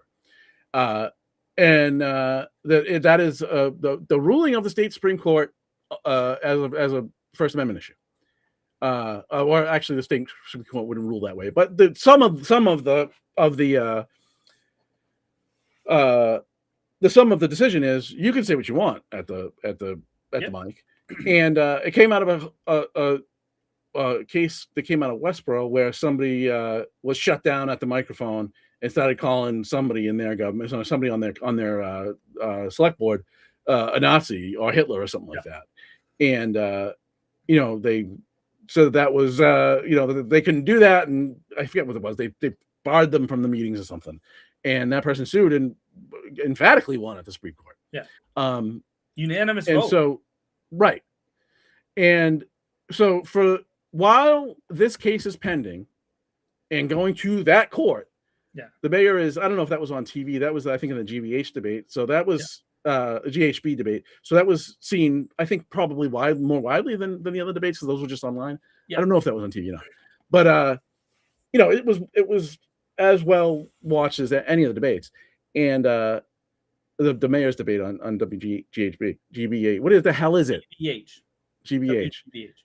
GHB is a whole different thing, and to openly say. We're going to continue to defy the state Supreme Court, who's going to hold a case that's worth $30 million to our taxpayers. That's a choice. It is. That's a choice. I gotta, So by the way, we may have a resolution as early as the end of January in relation to that case, because the first step when you appeal to the states. By the way, the state Supreme Court has been appealed to in this process more than once already. This is just the city is requesting the state Supreme Court basically give them a trial at that level, which it's very rare to have a full, briefs and hearings and all that stuff. This is a procedural step. And so the state Supreme Court doesn't have to even vote. They can just reject it. Normally, when a municipality puts in this particular thing, there is a hearing in front of 3 of the whole panel judges, and they will make a decision in that room. That's kind of like, it's similar. It's hard to say what it's called, but it's similar to a probable cause hearing, right? You go before a judge, and the judge says, this is more than likely, facts need to be found. In this scenario, all the facts have been found. Everything is true. Now, the city's contention is that the state should pay this bill. That's what their contention was. It's really not that Holden shouldn't get the money, that it's the state's fault because the state was supposed to take X amount, blah, blah, blah, blah, blah, 30 years ago. But if you really read this thing, if you take the time, and I'm not going to waste your time, but we're talking hundreds and hundreds of pages of litigation that I, like a dork, read through. Why? But only because it amuses me to talk to Tom about it. Really, if you guys weren't even here, he and I would be here talking about this thing because I'm a dork. Okay, and I read the whole guilty thing. Here. Yeah. And so, Tom, can you affirm that I'm a dork, Tom? Is that true? Oh, I was putting myself in the same category. So we both like different stuff. I like this particular one, but in this case, the city's attorneys, different versions of city's attorneys over the years, have been reprimanded by the state Supreme Court judges at different levels. Because when this case started, not all the judges who are on the state Supreme Court were on the state Supreme Court. But let me tell you this, 3 of those judges have already ruled against the city of Worcester in this case at different levels. Right. So they were on a lower court and they've since been promoted, but they've heard this case before. Right? They've heard this case, so they're familiar with it. And now, because they weren't these judges were not attorneys involved in the case, they don't have to recuse themselves. They can reaffirm their own judgment at a different level. It becomes a different kind of thing. And the thing that really makes me laugh is that there's several residents from Holden on the state Supreme Court. Well, so again, like there's only 9 of them, right? Huh? Yeah, there's only 9 of them. But anyways, what I'm saying is, it's a Hail Mary that the state will change their mind, and they've also appealed to the governor, Maura Healey, to see if she can get involved. And the Healey administration, there is no way they can come up with a magical $30 million to help fix the Worcester Holden thing. They basically said, "Hey, you guys figure it out on your own." And now let me give Peter Lukes, the manager there in Holden, he has gone on the record saying that he would work out a payment plan with the city of Worcester. I'm not making fun of Worcester. The legal department for the city of Worcester has a track record of failure, an abject 30-year track record of failure, lawsuit after lawsuit after lawsuit that they have lost, and the same group of people have been in charge. Now it's not always been the same solicitor, but it's been basically the same group of attorneys that have been kind of through one family of attorneys, and then they've hired and trained the other attorneys, and now we're stuck with where we're at. And it was a decision that they made. It was a decision that they made, and they chose that while at the same time what Tom is saying is true. They're setting us up for someone to sue for the freedom of speech access. Now, that Westboro case, that lady got like $175,000. And then got reinstated to go back to the meetings. Where, if I remember correctly, the first meeting they went in there and just started calling everybody names. Mayor Petty has made this like a mark of his career. But you know what? Mayor Petty's a giant hypocrite on this, because in person, Mayor Petty drops F-bombs left and right. Well, I don't think that that's relevant. But he needs to be himself. And if to be honest, I would give him great respect if he had the guts to swear at someone inside City Hall. But he doesn't. He doesn't. He hides behind this nonsense, which is complete and utter nonsense. It's going to lead to more money. In my opinion, the city is going to end up paying out a lawsuit on freedom of speech because they have made this concerted effort. And there's a legal term called deliberate indifference. Every level of the government has decided to restrict speech of the citizens of Worcester. Every level. Mo Bergman's trying to do it with orders and all kinds of things. The mayor's doing it from the gavel and running the meeting as City Clerk Nico says. He's the chairman. He runs the meeting. And then the city manager is participating in it as well. They're going to get sued, Tom, and we're going to end up paying the money. I might as well be the one to sue and get some of the money so I can get some of my own taxpayer dollars that I've spent on police brutality lawsuits for years back. Look, same thing as with the civil rights litigation. When this comes, it's a small price for somebody else to pay for them to do their thing. It's just like no one. And so I've had these conversations directly with these folks. Like, what are you doing?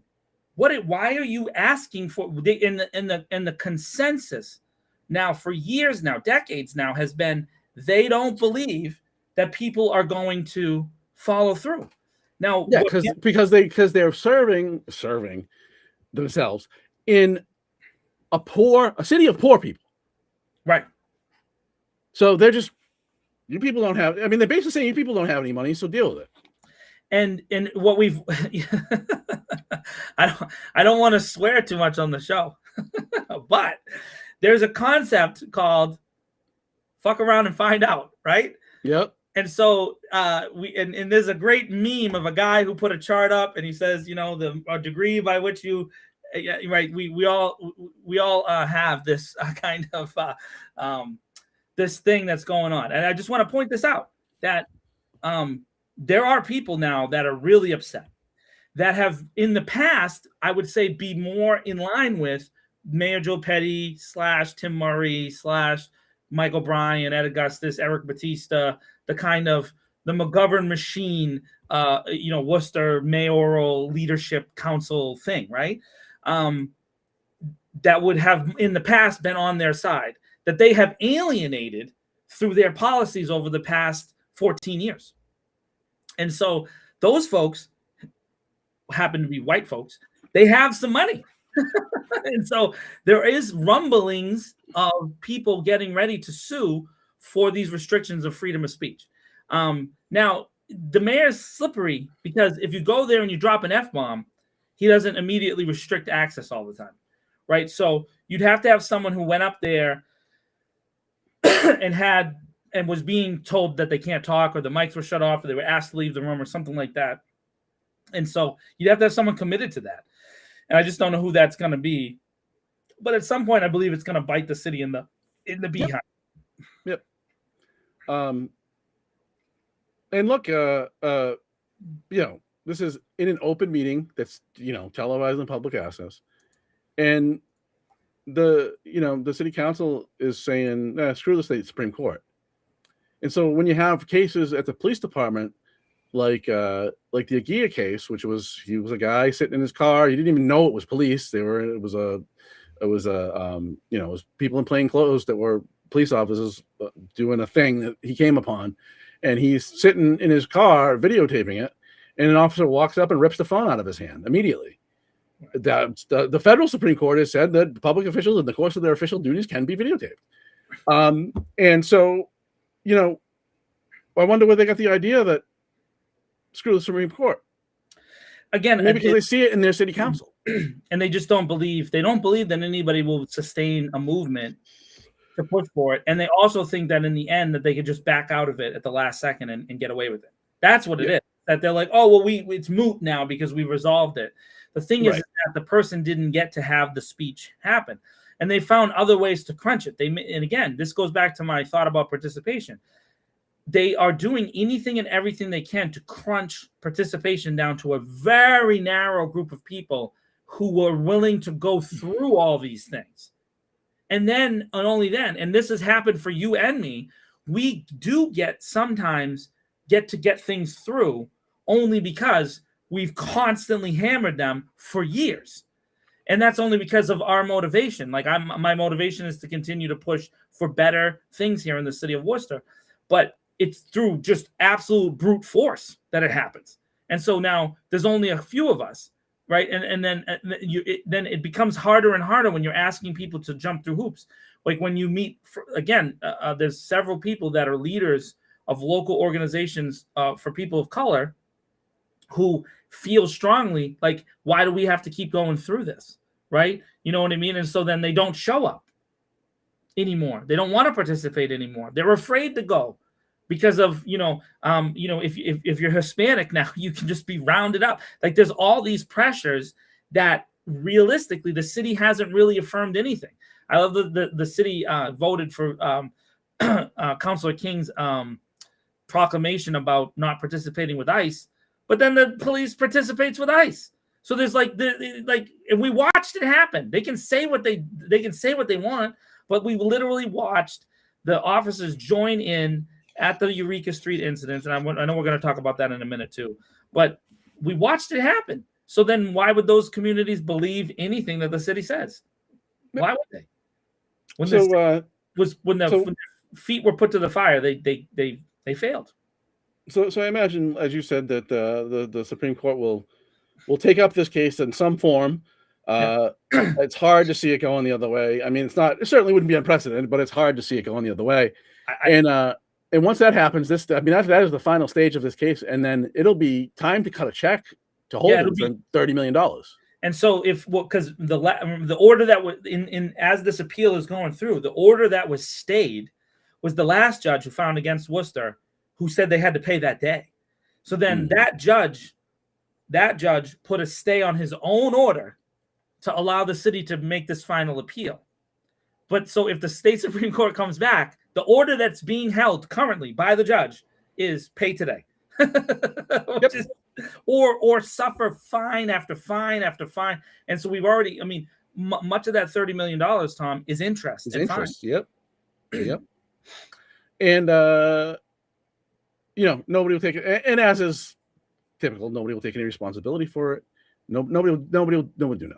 And if they have to pay that bill, I have the sinking suspicion that there's going to be real consequences for significant projects in the city of Worcester. I believe that money, it's going to be a real problem, guys. So it's not a joke. $30 million, even though it's a $900 million budget, $30 million is a lot of money. It's a lot of money to find in a budget that is, I think they have $5 or $6 million in contingency on. And they're not touching the touching the police budget. No. They're going to add millions of dollars to that. They're going to add millions of dollars to that in the next 3 years. There's two specific things that come to mind immediately, and it's scary for the city of Worcester. It would be the Burncoat High School project, and then the South Division Firehouse, which are two really, really needed things. By the way, Burncoat was in worse condition than South and Doherty before they built South and Doherty. And so it needed to be fixed. Burncoat, for those of you from the Burncoat neighborhood, Burncoat should have been rebuilt 15 years ago. We all know that. Yeah. Manny's a graduate of Burncoat. That neighborhood has suffered because that school and the kids that have to go to that school, it's in terrible condition. And then, of course, the South Division Firehouse, which, of course, I'm making the documentary about, is in abject poor condition. And you know how much that firehouse costs to build? About $68 million. And so if the city needed to find $30 million, where are they going to go to first? They're probably going to go after one of those two projects. And that sucks, but it's very likely to happen. And then, again, the firefighters will be like, oh, we have to wait another year, or another 2 years, or another 5 years, or another wherever it is. When they're going to come for that money, man, it's going to be a rough day in the city of Worcester. Yep. And the idea that it won't impact residents either through their sewer bill or, through other taxation, it's just ludicrous. I mean, it's going to. Yeah. It's going to. Yeah. And I just want to acknowledge it was I don't know, it was a minute ago now because we've been talking about this, but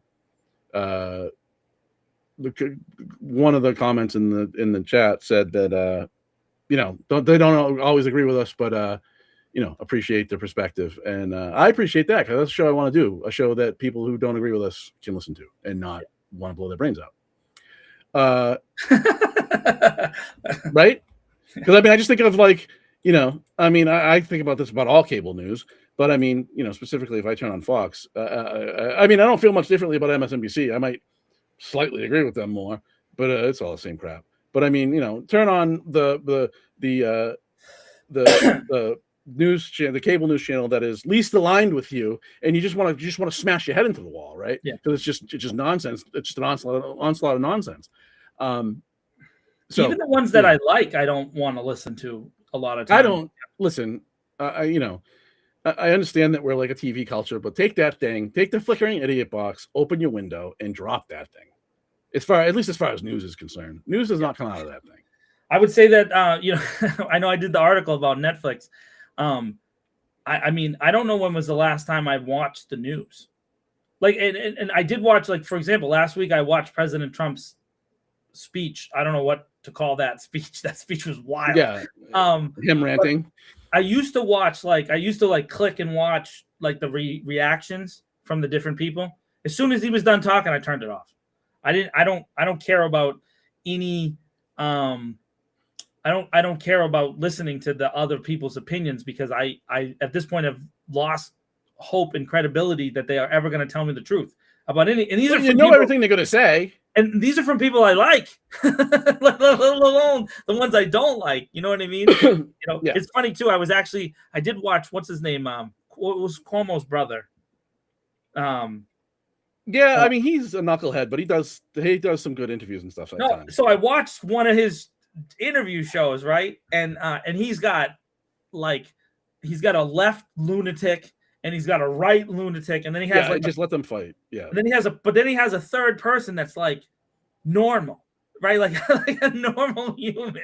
And I'm like, oh, this person's actually okay. But literally, it's funny. It's like he has a person from CNN and a person from Fox News, and then he has a dude who runs a deli, and the dude who runs a deli is the guy I want to listen to. I don't want to listen to anybody else, because the dude who runs a deli has probably got the best take versus the experts. The experts, oh my goodness, I'm I mean, it's like the worst for that is I mean, and he has done some good interviews like one-on-one, but Piers Morgan, by and large, just does put up people and let them scream at each other, and it's just they just yell. Those shows, they just yell. I watched Chappelle's latest comedy special too, by the way, and I tend to like Dave Chappelle, but there was a couple points in there I was like, damn, Dave, why'd you do that? Like, it was just, I can't, like, nobody can stay in the middle all the way. There's always got to be like a hammer on something, punching down, I guess, is what it is. And it's like, man, that it sucks, because I really like you or really like this person. And it's like, man, you're hammering, you're just knocking something. I mean, look, he's a brilliant stand-up comedian. I don't agree with everything he says, but I don't need to. I don't need to. I don't need to listen. I don't only need to hear things I agree with. Yeah. I want to hear things I disagree with, but I'd like to hear them not like shot at me out of a cannon, I guess. Fair enough. Just quick stand-up thing. Jimmy Carr is on, I don't know if he's done, but he's been on a world tour. And I mean, he's a controversial comedian. Some people hate him. Oh my God. So he's got a ton of new content that is just him interacting with the crowd. The audience. So it's all unique. I mean, he's recycled some lines and stuff, of course, but it's all off the cuff stuff, and it's incredible. There's a ton of new stuff on YouTube. It's great. Let's get through our countdown here, because we're way behind. Number two. Number two, record homelessness and the housing crisis. We kind of combined. This story it's not going to stop now. Yeah, I mean, to be honest with you, this could be number one if you wanted it to be. It's a problem that is it's getting worse and worse and worse and worse and worse. And I will say this: I'm going to give credit now to Sam Turchton and then Melissa Gao. I think I'm saying her name right. Rachel Gao. Sorry, Rachel Gao. So Sam did a report for WGBH, and Rachel did an article for the Telegram and Gazette. And the article for GBH was focused on the big properties and their prices rising. And then Rachel did kind of more of a survey, like renters, and actually talked to a bunch of people, right?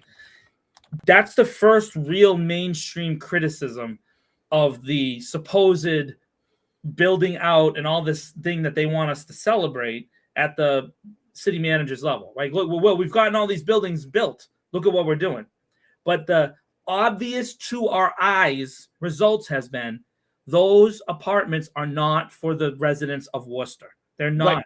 They're for rich people and people with significant incomes. And so I can only say this on the show with you because there's no room to say it on the stuff with Hank, but you've probably heard of this idea of the K-shaped economy, right? We also, so this idea is that, for rich people, it's going this way, and for the people at the bottom, it's just getting worse and worse and worse, K-shaped economy. The same thing is involved with information. The people who are in this top layer of the economy, they're receiving information that's completely disconnected with what's happening for the people at the bottom. It's true. So credit to Sam and Rachel for writing those articles because they're great. I wish that you could see more of that kind of really in-depth writing. Now, Tom and I we broke the report more than 2 years ago, right? About the Real Page thing here in Worcester. We didn't break it nationally, but we were one of the first. We were the first in Worcester for sure, if not England, that broke this idea that there were these big apartment companies were basically colluding to drive rent prices up and faking vacancy rates, right? So Sam, to his credit, actually got evidence that the vacancy rate that the city relies on now is fake. It's not real. So the numbers that are being reported are not real. Now, not all of those buildings participate in the real page software, thing. So I can't say that they're all involved with that because they don't all do that. But it goes to my point, and this is a long-term project for Tom and I, and something for you guys to think about. If you own a triple decker, if you're just a regular landlord, just a regular person who owns a triple decker, and you have 3 apartments and your mortgage is $2,400 a month. That's a made up number, but let's just say your mortgage is $2,400 a month.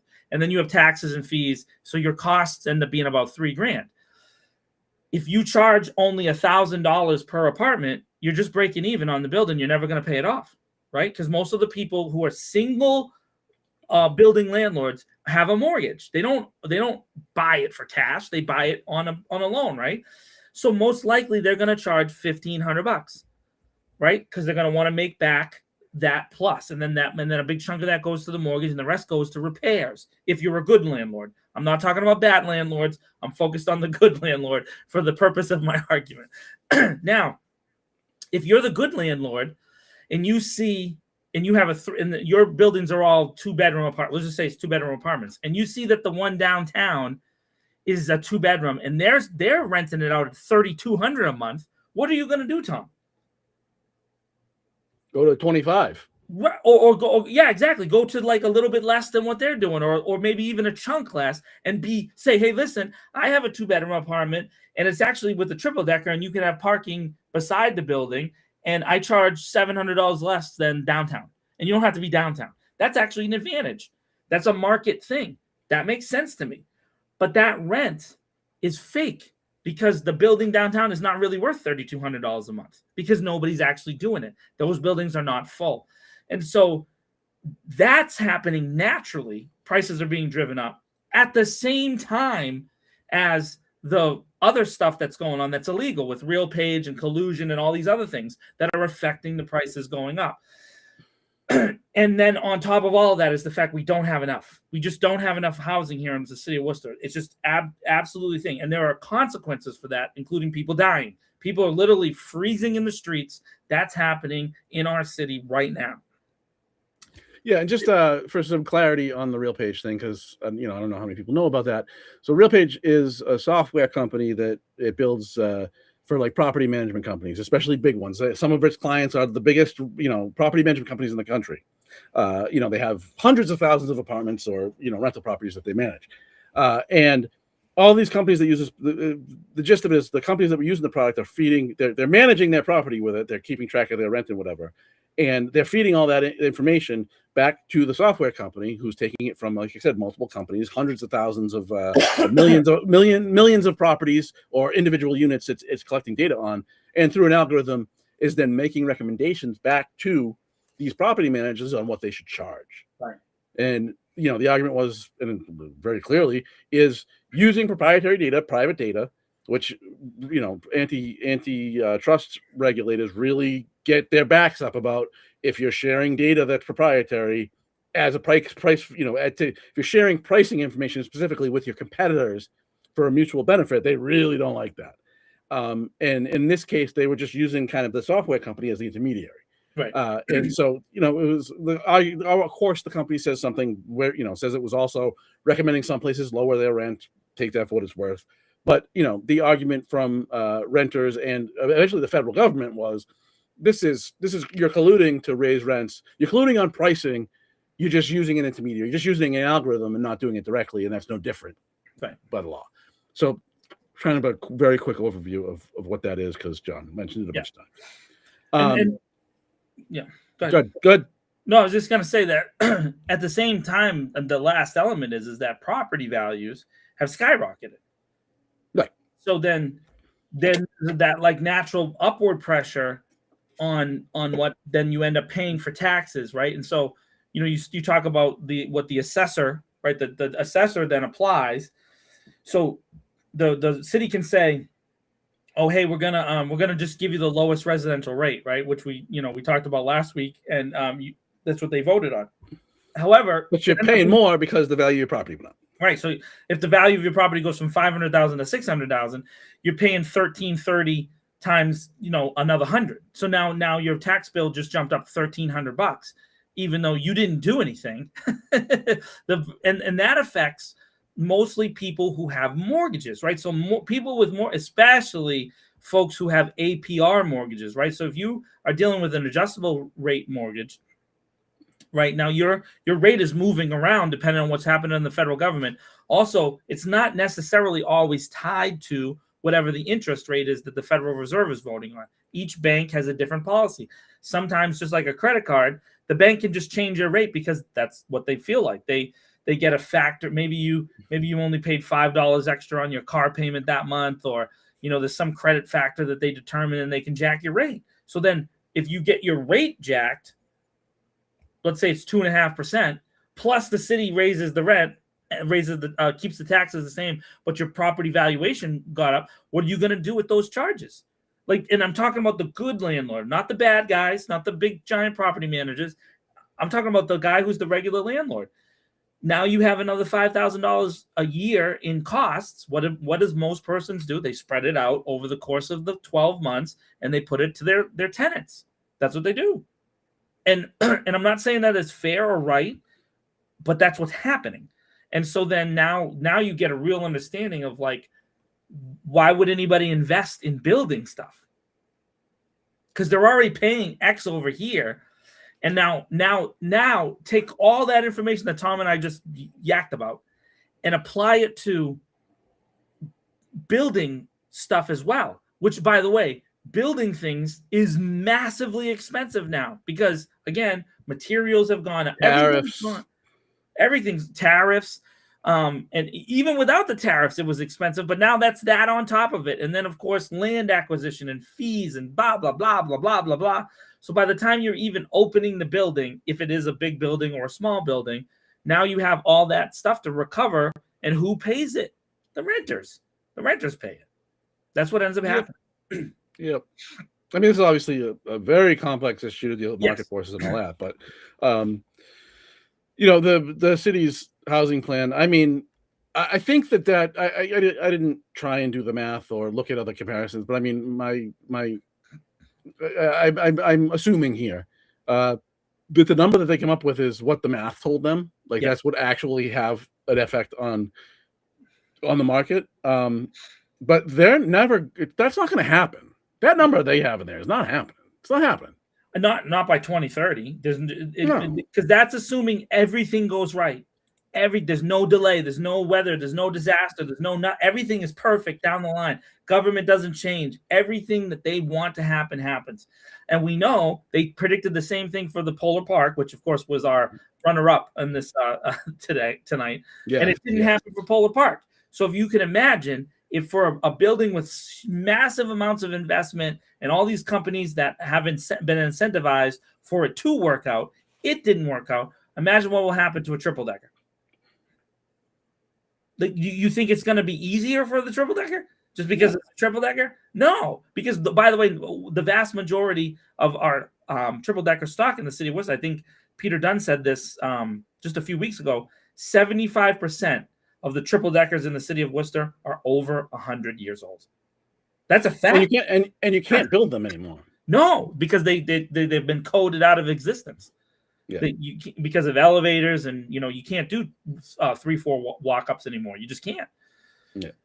And then the number one story in our estimation of the year, kind of obvious, Eureka Street. Yeah, it's Eureka. The length of its news cycle was massive. It's still talked about pretty frequently, and kind of comes up in a number of different subjects. It just hovered over everything and it's gonna at least until February, because Tell and Ashley go on trial in February, and so on February 10th, the two of them, and I don't know if I know that the DA tried to join them, and then now they're separate, and so that means that maybe both trials don't happen that day. I don't know how long of a process it's going to be for a trial. I don't know how many witnesses the defense is going to call versus the prosecution. I just don't know how committed remember, this is not a felony, Tom. This is the other thing too. Right. These are misdemeanor trials, so it's at the district court level. Normally not a place where you see a ton of press interest or investment by the district attorney's office. And so now again, I understand that Joe Early's office is paying for the expenses for the DA to come out here, right? So that I understand that that's how that process works. I mean, how much longer and how much more are they going to do? If there's 2 trials, Yeah, I mean, it should all be decided that if they both happen that day, it should all be decided that day. Right. I just don't. I mean, I don't know how many witnesses get called, but I assume that a lot of the witnesses would be the people in the videos, and there were dozens of people there. So it's going to be a lot, a lot. It's just going to be hard to. It's hard to comprehend that it'll be done on February 10th. And again, this started on May 8th, and we have a city councilor who's going to no longer be a city councilor at the time.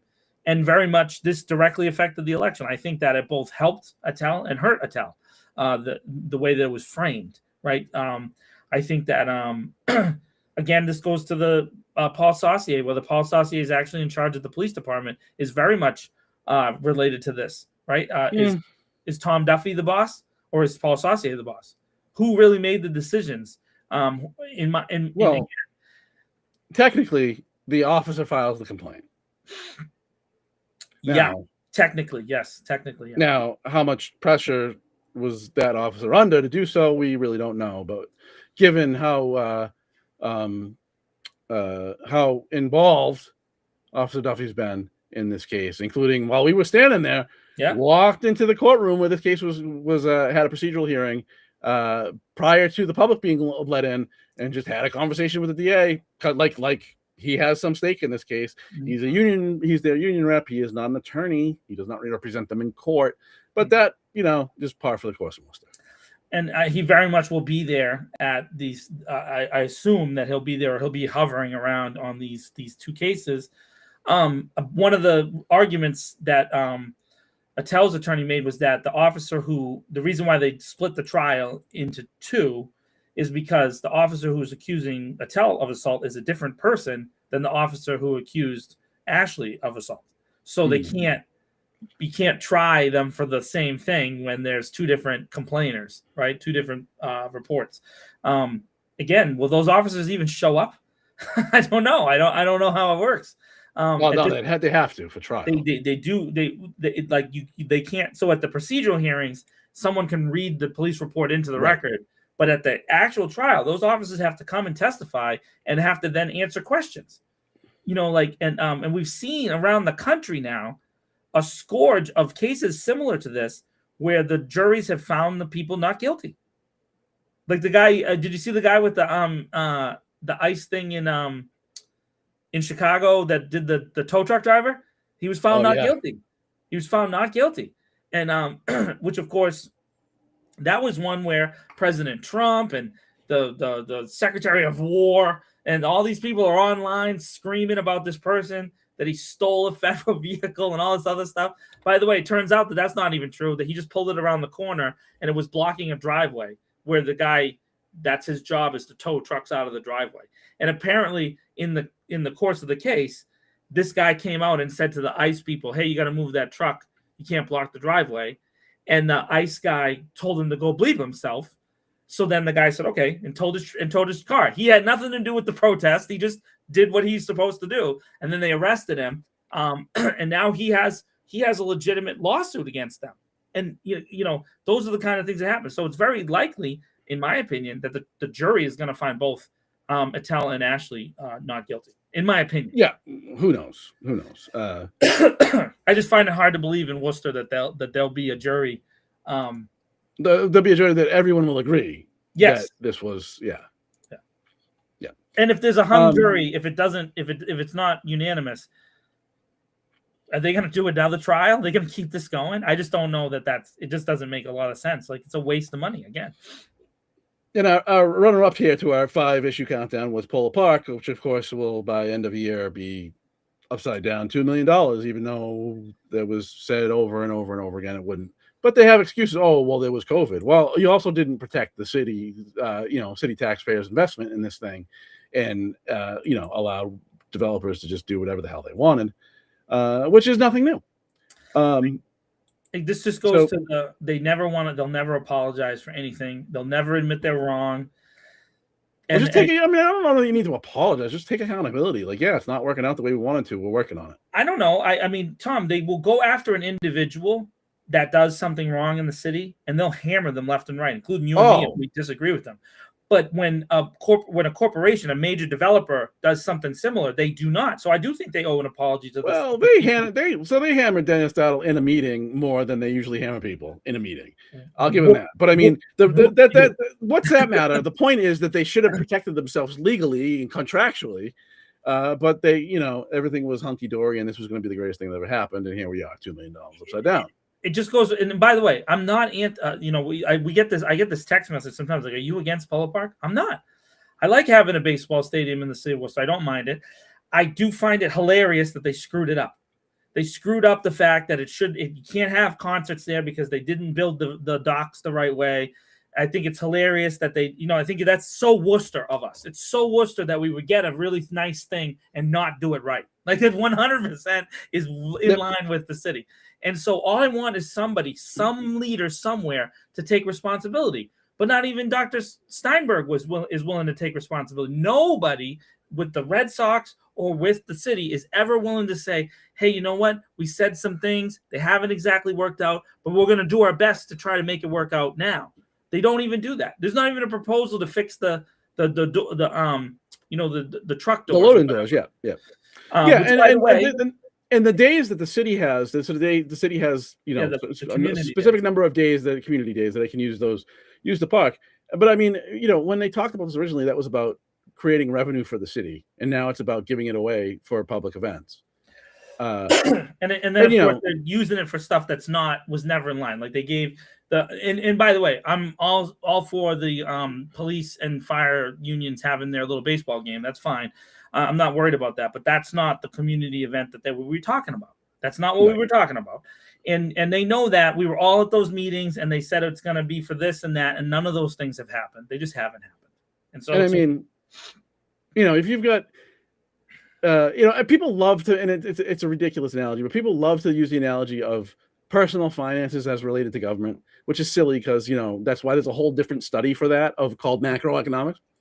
But I mean, so, with that caveat though, if there's a day you can work and earn money, a lot of people in the city don't have a choice but to do that.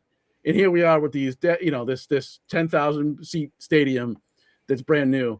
And we don't need that. We don't need to do something that might earn some revenue. And the city's at one point made the case, but besides the problems with getting in there and setting up something like that is, the city said that, we don't have the expertise to do this. Well, you have the building rent free. I mean, there's other costs, I guess they got to use their catering and whatever, but there's other costs involved, but you're getting the building for free. Partner with a promoter who knows how to do this and, work out something for your end. I mean, there's room for everybody to have an end here because you're not paying rent.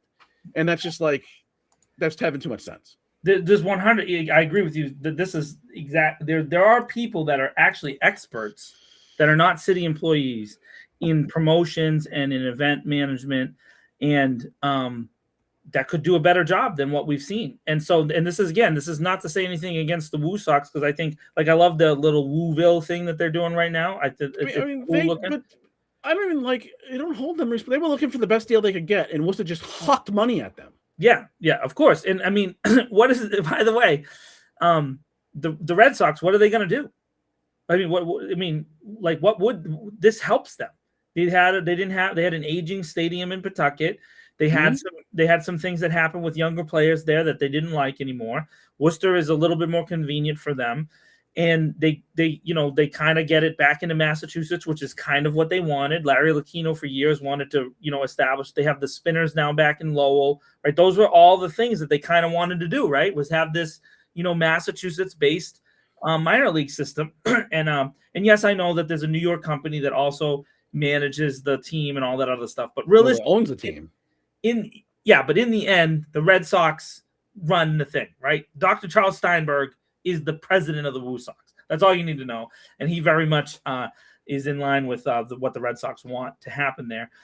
But again, I'm not necessarily. I disagree with the Red Sox on a bunch of stuff, right? I do. I don't like all the things they do, but what are they supposed to do? Not take the money? You know what I mean?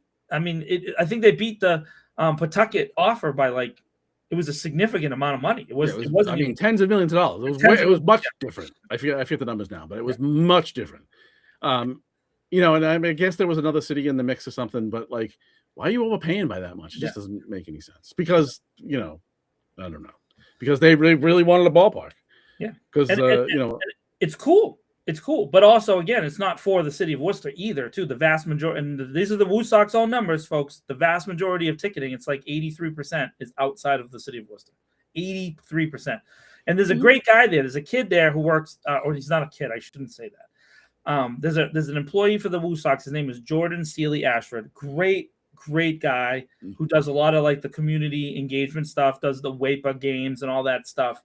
Who's committed to figuring out how to make it so people from Worcester come to the games. It's not like they're not aware of that. But the fact is that the thing that the city said would happen hasn't happened. It just hasn't. Because, of course, why would you want to go downtown if you live here? Why? Why would you want to do that? You know what I mean? And it to park down there sucks. And I live on Irving Street. I live literally 4 minutes from the stadium. And it is hard for me to deal with downtown. When I have gone to the games, I usually walk. And then last thing, I'm going to do it quickly because we're way over time. But top stories of for us for the year. Number one was John's story on kind of a national story, which we don't normally do, but couldn't pass this one up. On Trump administration or ICE's plan to raid churches, which we caught a whole bunch of flack for, and then they did exactly that on multiple occasions. That was number one. I thought it was the dude who fell off the. Nope. Number two is the gentleman who jumped from the top floor, I believe, of the courthouse, Worcester District and Superior Courthouse. Committed suicide inside the courthouse there. Number three was I don't remember when this was. This was April, I think. An Auburn police officer arrested for I believe this was so long ago.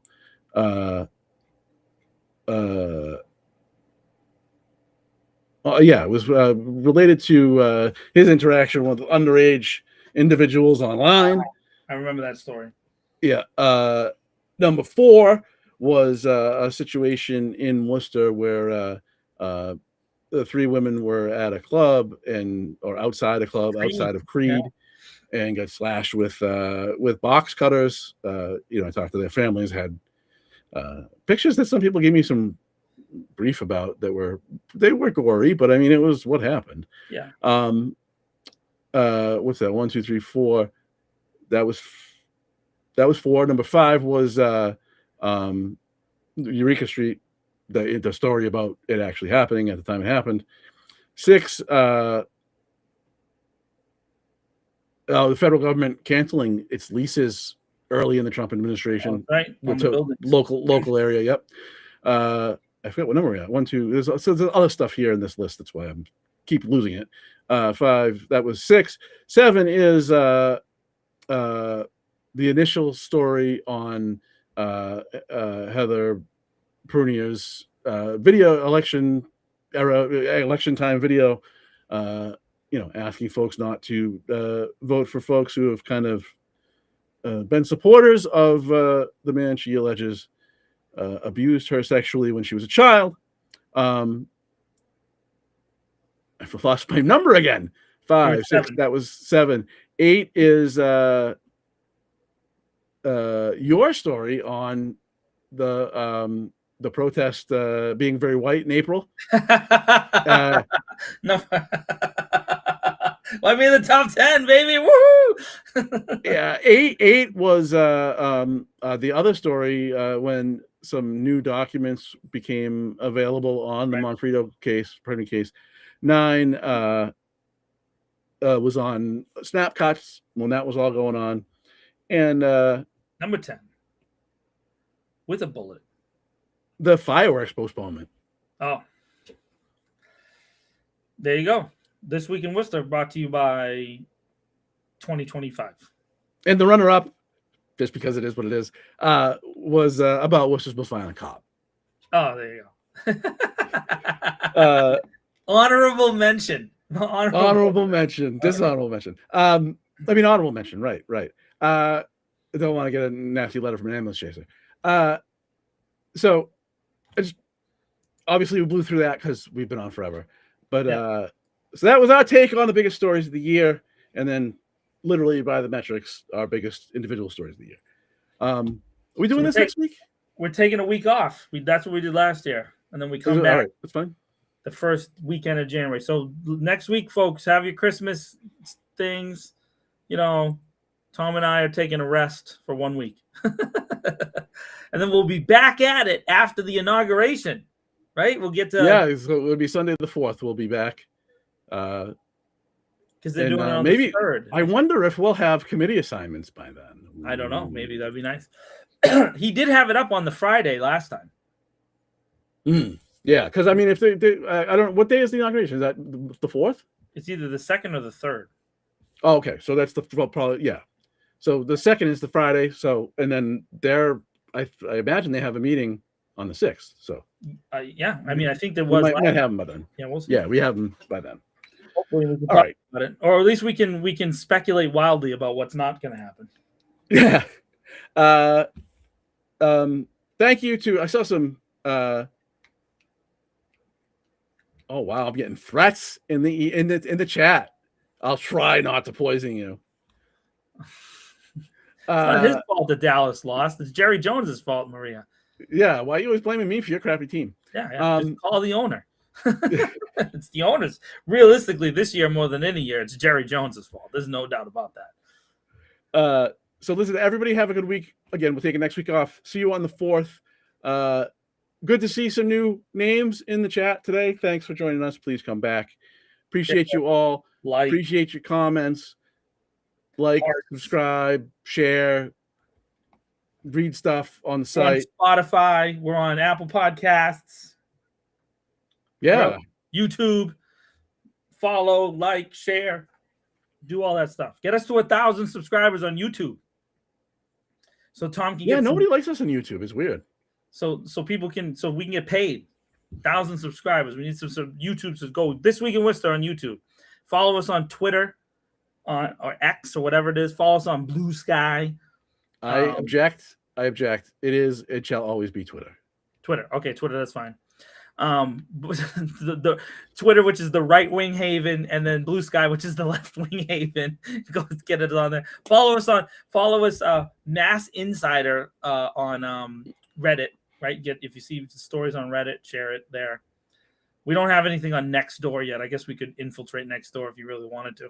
Oh, such another a cesspool, though. Bastion of right wing nonsense. Yeah, it's like you think Facebook, you think oh God, Facebook's trash. Then you go on Nextdoor and you're like, oh my God. Yeah.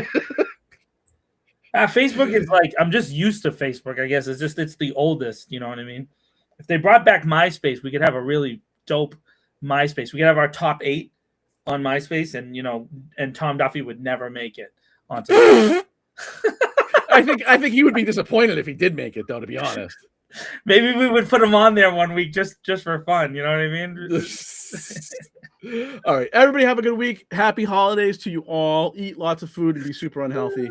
And then pay the price for it next year when you have to lose it.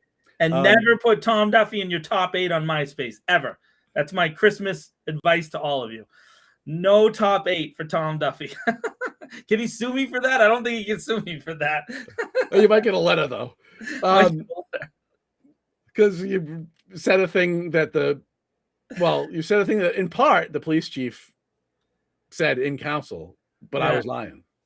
Oh yeah, I was lying too. I was totally lying. Yeah, lying. No sources. We have no sources. No sources. We have no sources. That's for sure. This Week in Worcester, although we're apparently influencing people left and right, but we have people that hate us like us. Yes. By the way, maybe one of the community days next year at Polar Park, we can get the Sue Mailman versus Kathy Roy boxing match, which apparently took place, but nobody saw it. Oh my goodness. I'm getting messages from both of them, right? Hey Sue, hey Kathy, hey. All right. Everybody have a good week. Happy holidays. Enjoy. See you in a couple weeks. Deuces.